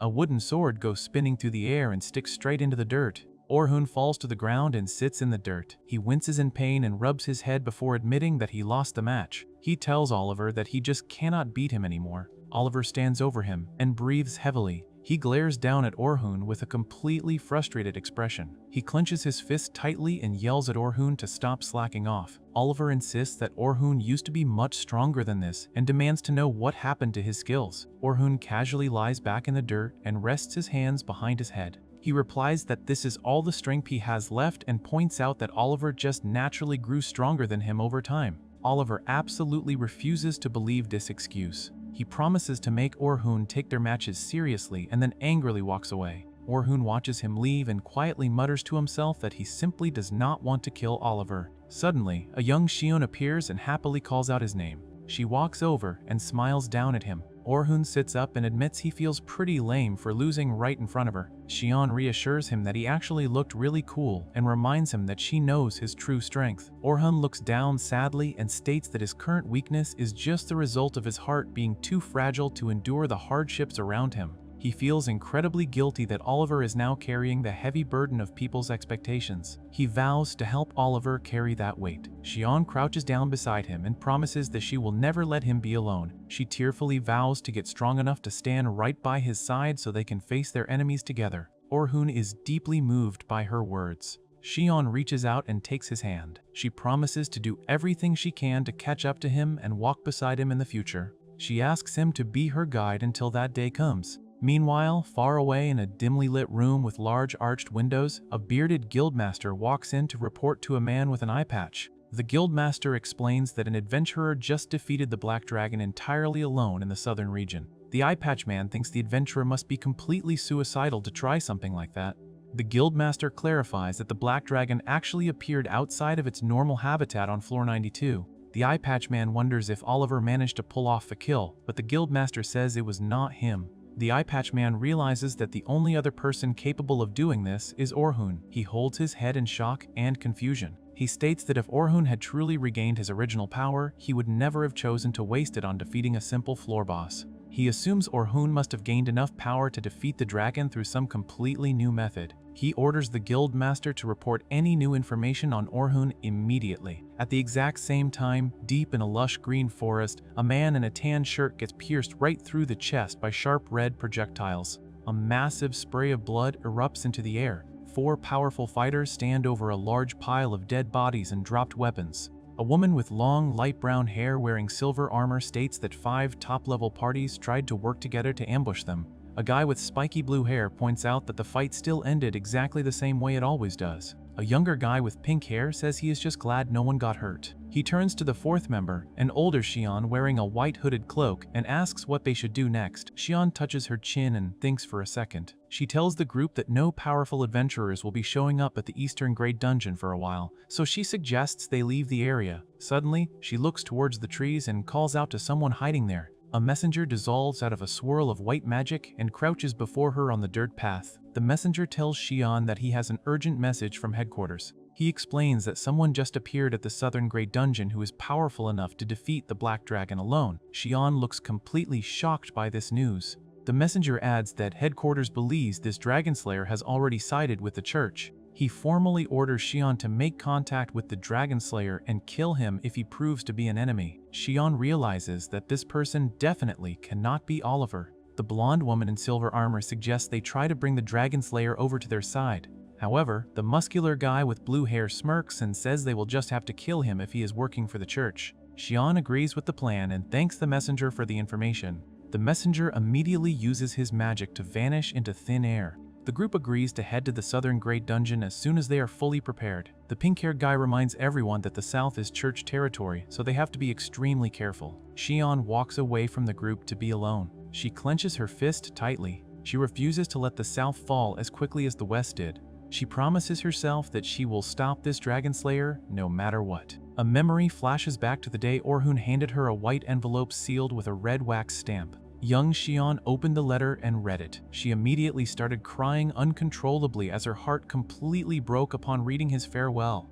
Back in the present, Xion stands alone in the forest and firmly believes that Orhun is dead. She vows to fight on even if she is completely alone. She swears to kill all the old men in the church who drove Orhun to his death. She also promises to kill this new Dragon Slayer if he dares to side with the church. Back at the Night Sky Silver Rabbit's headquarters, Orhun attends a formal council meeting in a grand wood-paneled room. Vince stands at the head of a long wooden table and addresses the other seated lieutenants. He praises Orhun for risking his life to protect his comrades during the recent teaching expedition. He highlights that Orhun managed to defeat the Black Dragon all by himself. Vince also points out that Orhun has a vast amount of knowledge and handled all the management operations while he was in the Heroes Party. Vince officially proposes making Orhun a lieutenant in their clan. He explains that Orhun will take the place of Albert, a former member who died fighting the Black Dragon last year. Vince calls for a vote since he needs the approval of 2/3 of the current lieutenants. However, an older man with a mustache stops the vote. He turns to Orhun and asks if he is fully prepared to offer his life for the clan. The old man explains that a lieutenant's decisions change the lives of many members. He insists that the clan must be everything to its members and that they must put the clan's needs above all else. Orhun thinks about his past for a moment. He looks right at the old man and flatly refuses. He loudly declares that he is not prepared to offer his life for the clan. Everyone at the table gasps in shock at his blunt answer. The old man tells Orhun that this statement makes him unfit to even be a regular member. He demands to know why Orhun is even there. Orhun clenches his fist and confidently states that he joined the clan solely to protect the people he cares about. He promises to do everything in his power to protect his comrades from danger. He refuses to lose anything else and vows to get strong enough to keep his friends safe, even if it eventually costs him his own life. The old man listens to this passionate speech and smiles. He completely accepts Orhun's answer. Vince also smiles and quickly calls for the vote again. The council members raise their hands and officially approve Orhun as a new lieutenant. After the meeting, Selma walks Orhun down a grand hallway. Estella, a girl with short brown hair, excitedly runs up to them. She asks the new lieutenant to help train a brand new party. Selma and Estella both beg him to accept the job.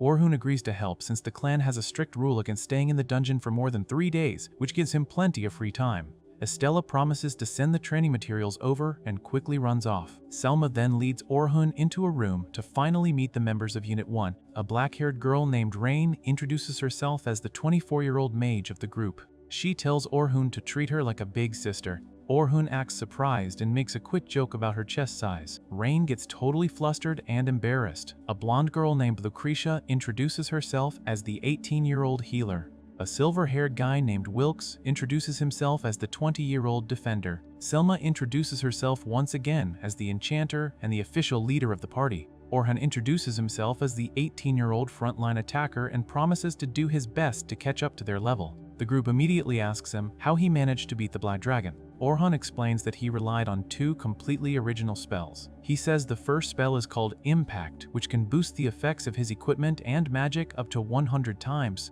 He explains that the second spell allows him to boost the effects of support magic up to 32 times. The girls are completely shocked by these massive numbers. Orhun clarifies that the physical stress of using these spells is immense, so he cannot fight for very long. Rain points out that someone with that much power could easily fill any role in the party. Orhun admits that he actually has a strict limit and can only use mid-ranked magic, which is why he had to invent his own original spells. Rain praises his hard work and hopes he can learn higher-ranked magic someday. Lucretia then reveals that she possesses a special ability. Selma notes that this means 3 people in Unit 1 now have special abilities. She suggests they all head into the Great Dungeon tomorrow so they can learn to fight together. Wilkes proposes throwing a welcome party for Orhun first. However, Orhun awkwardly scratches his head and admits he needs to buy a new weapon because he lost his sword during the Black Dragon fight. The group is shocked to learn that Orhun does not own a custom weapon.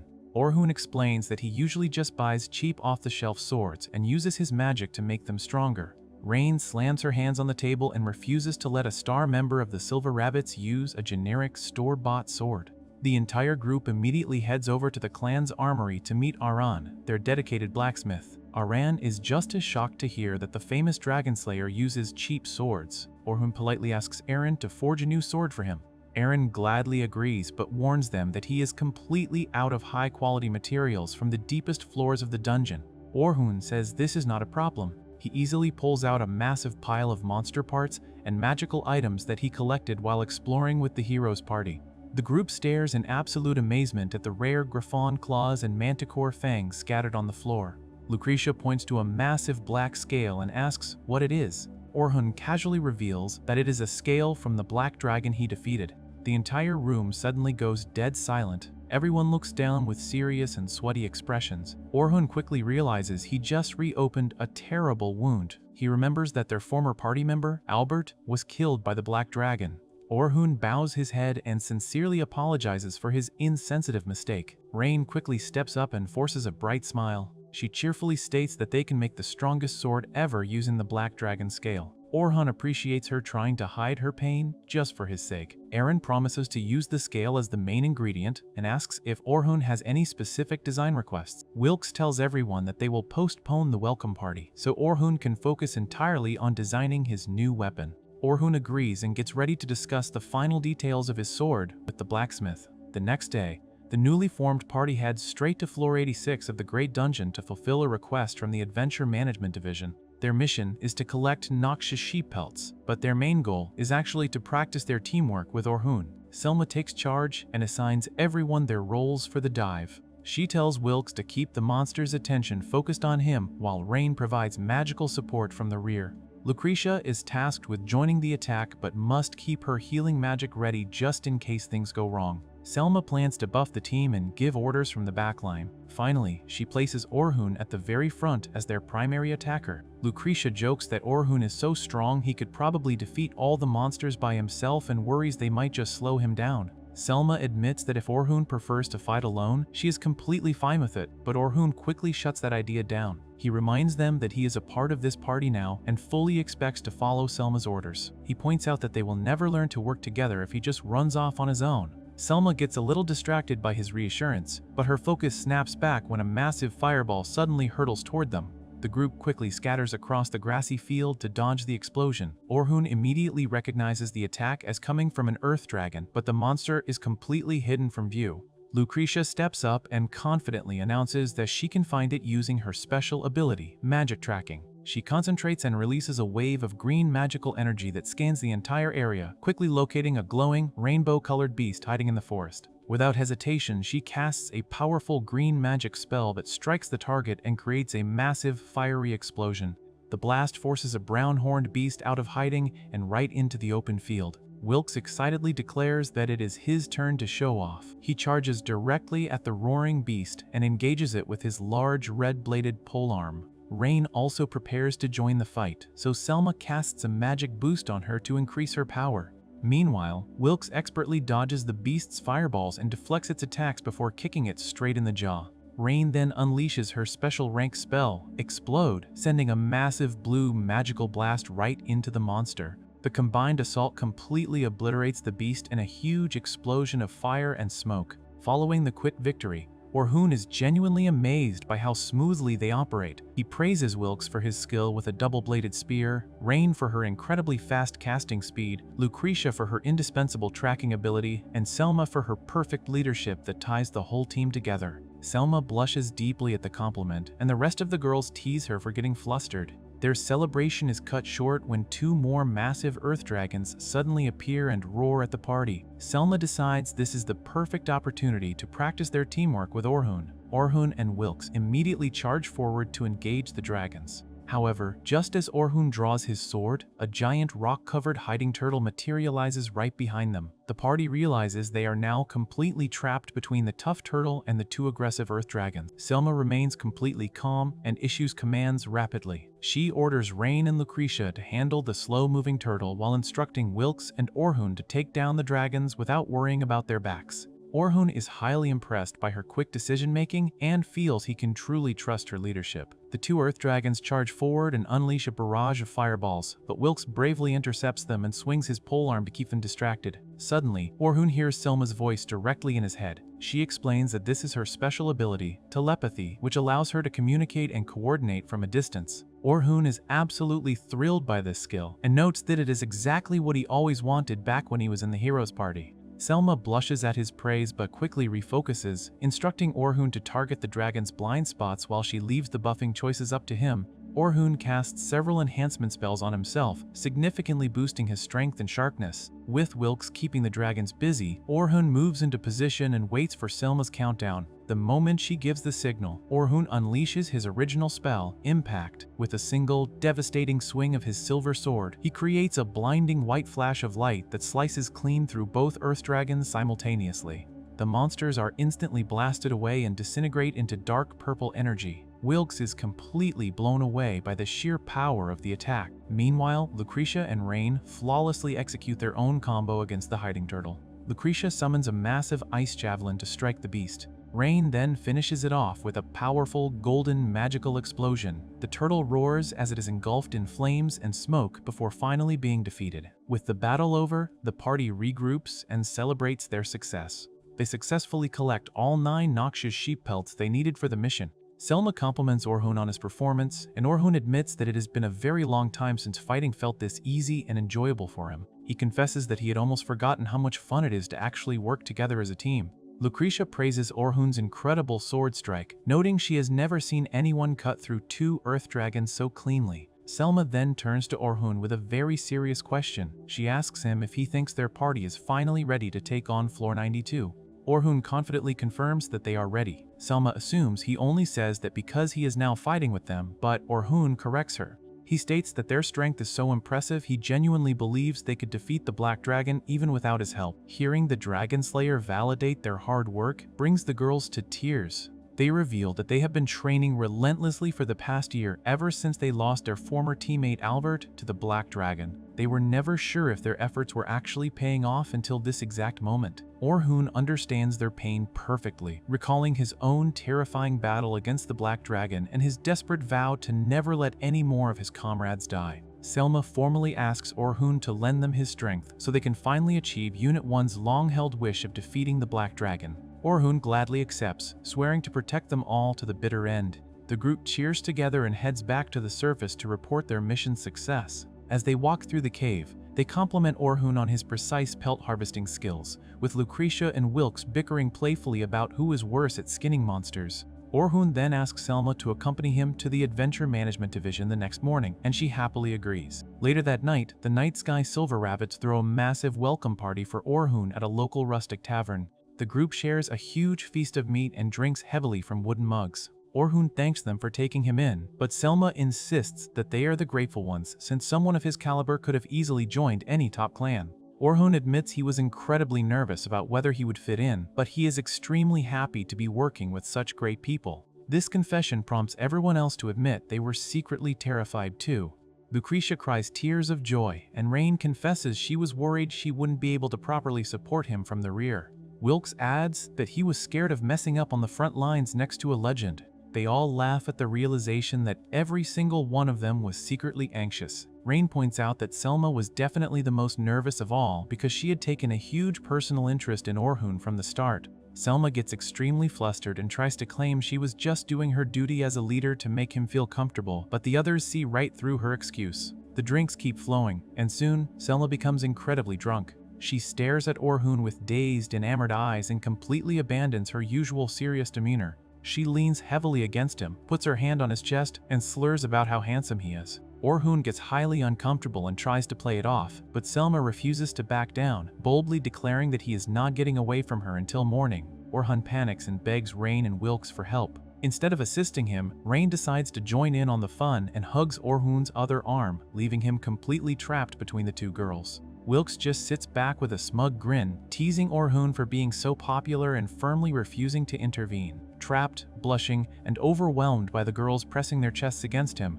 Orhun realizes he has no other choice. He secretly activates his induced sleep spell, causing both Selma and Rain to instantly pass out peacefully on his shoulders. Orhun breathes a massive sigh of relief and smiles, genuinely thankful for the fun night despite the chaotic ending. Sometime later, Orhun carries the unconscious Selma all the way back to her home. He knocks on the door, and Selma's younger sister Sophia answers it wearing her nightgown. Sophia is completely shocked to see Orhun carrying her older sister on his back in the middle of the night. She immediately jumps to the conclusion that Orhun and Selma are in a romantic relationship and asks when things got so serious between them.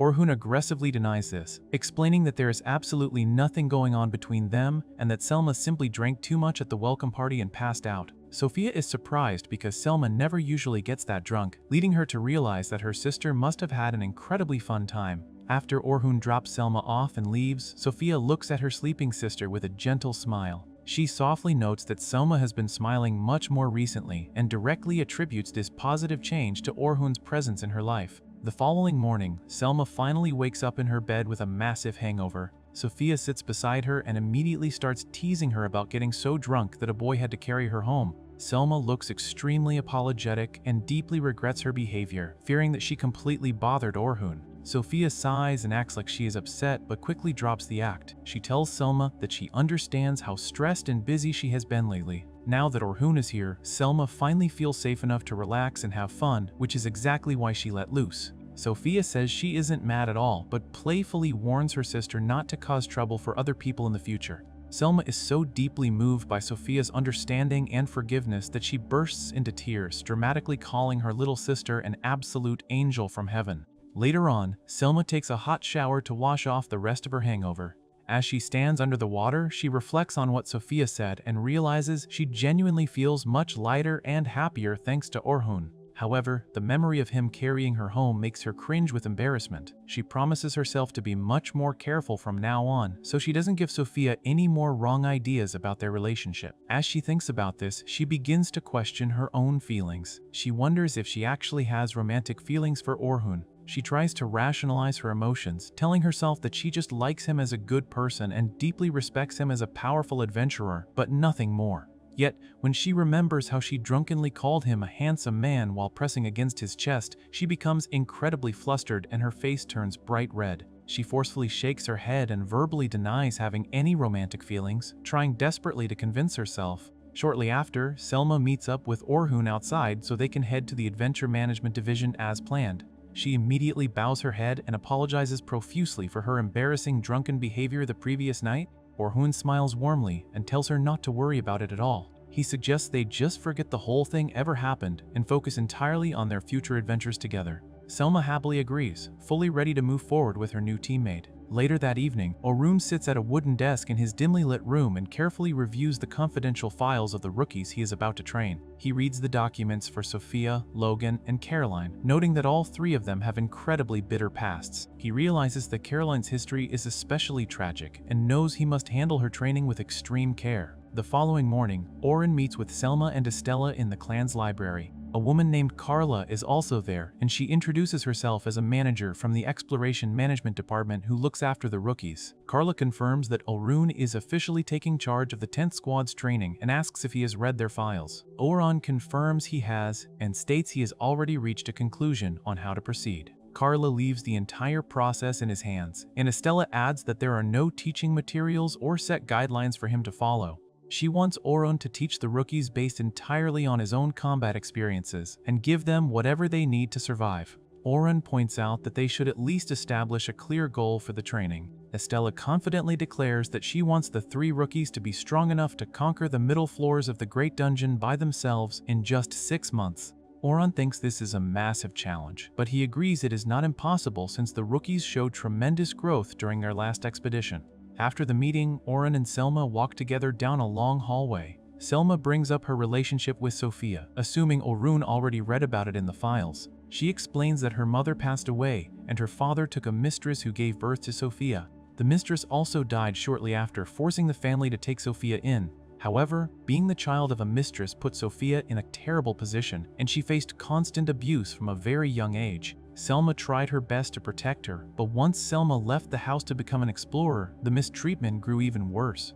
When Selma finally returned home, she asked Sophia if she wanted to leave with her, completely saving her from that toxic environment. Selma admits she might be showing favoritism, but she genuinely wants her little sister to become a fine explorer. Oren assures her that her feelings are completely natural and promises to look after Sophia. Orhun then heads to a wood-paneled room to finally meet his three new disciples. Caroline, Logan, and Sophia are incredibly excited to see him and immediately ask if he is taking them on as his official students. Orhun confirms that this is their formal clan training, and the trio cheers in excitement. They praise Orhun for his immense strength, specifically mentioning how he completely overwhelmed the Black Dragon during their last mission.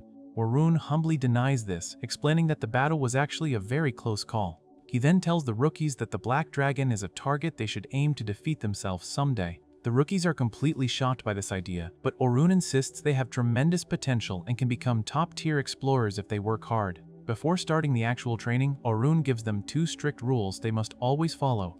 First, he tells them to always keep thinking and find outside-the-box solutions because there are many ways to solve a problem in the dungeon. Second, he warns them never to assume that everything he says is absolutely correct. He explains that he makes mistakes too, so they need to process his words and turn them into their own unique knowledge rather than blindly following his orders. He then asks each of them why they decided to become explorers in the first place. Sophia goes first, explaining that she wants to be just like her older sister Selma. She admires how Selma chooses her own path and became an explorer to find her own dreams and goals. Orhun praises her honesty and promises to support her. Logan speaks next, confidently stating that his main goal is to earn a lot of money. He explains that he grew up in a very poor, barren village where the people constantly starved. The villagers pooled all their scant money together just to send him to the city, so he desperately wants to become successful and repay them. However, Logan admits that seeing Orhun's strength and facing the Black Dragon made him realize how incredibly weak he currently is. He begs Orhun to teach him everything so he can gain the power he needs to help his village. Orhun agrees to teach him but warns that mastering the skills will depend entirely on Logan's own effort. Caroline eagerly shares her reason next, claiming she simply wants to kill monsters so everyone will smile. She explains that when people smile, they do not hurt her. She hates it when monsters take away people's smiles, so she destroys them to protect her own safety. Orun is visibly disturbed by this twisted logic and realizes the sheer depth of her trauma. He validates her feelings, agreeing that everyone's smiles matter most, and thanks her for sharing. He then shares his own goal, stating that he wants to be strong enough to protect what matters to him so he never loses anything again. He promises to face them seriously and demands they come at him with everything they have. Orun then suggests giving Caroline a nickname since her full name is too long to shout during a dangerous fight. Caroline excitedly asks him to pick one, so he suggests the name Carol, which she absolutely loves. Logan immediately leans across the table and begs for a nickname too, even though his name is already short. Orun reluctantly names him Log, and Logan becomes overjoyed.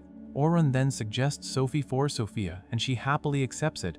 The newly named Carol, Log, and Sophie ask to call Orun their master, and he agrees before officially kicking off their intense training. The group heads into a dark, rocky cavern to practice their combat skills. Carol immediately charges at a pack of massive white wolves with her twin daggers. She fights completely recklessly, ignoring all defense and focusing entirely on striking the monsters. She manages to kill one wolf, but Orun immediately stops the fight and steps in. He casts a speed enhancement spell on himself, easily dodging the remaining wolf's attack and decapitates it with a single lightning-fast sword strike. After the battle, Orun fiercely scolds Carol for leaving herself wide open to an attack from behind. He explains that a defender's job is to draw the enemy in, while an attacker delivers the final blow, but her reckless style does neither. Carol cheerfully explains that she left herself open on purpose and decides to reveal her secret ability. Without any hesitation, she pulls out a dagger and slashes her own throat. Orun is absolutely horrified and grabs her wrist, but he watches as her fatal wound instantly heals itself. Carol smiles brightly and states that she has an immortal body, so she heals right away and is completely used to feeling pain.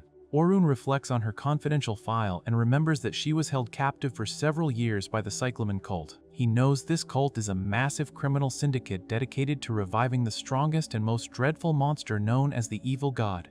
They constantly attack towns, conduct human trafficking, and perform horrific experiments. Because of Carol's self-healing ability, the cult tortured and experimented on her relentlessly. This nightmare continued until a man named Albert destroyed their base and rescued her 2 years ago. The severe abuse left her mental state extremely unstable, and Albert's recent death caused an even deeper wound in her heart. Orun decides he must teach her a vital emotional lesson. He tells Carol to look at Log and Sophie, who are standing nearby looking absolutely horrified by her self-mutilation.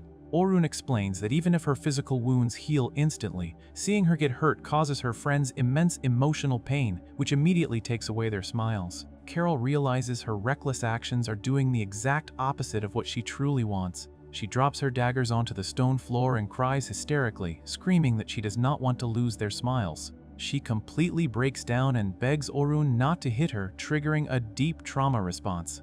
Orun gently pats her head and comforts her, promising that no one here will ever hurt her and that she is finally safe. To fix her fighting style, Orun puts Carol through brutal evasion training in a wood-paneled room. He forces her to dodge high-speed magical projectiles while he continuously yells at her to protect herself instead of just taking the hits. Carol gets repeatedly knocked back by the projectiles and loudly complains that Orun is acting like a demon, but she keeps pushing through the pain. Meanwhile, Orun works closely with Log, forcing him to train with a long spear instead of a sword. Log swings the spear repeatedly until he is covered in sweat.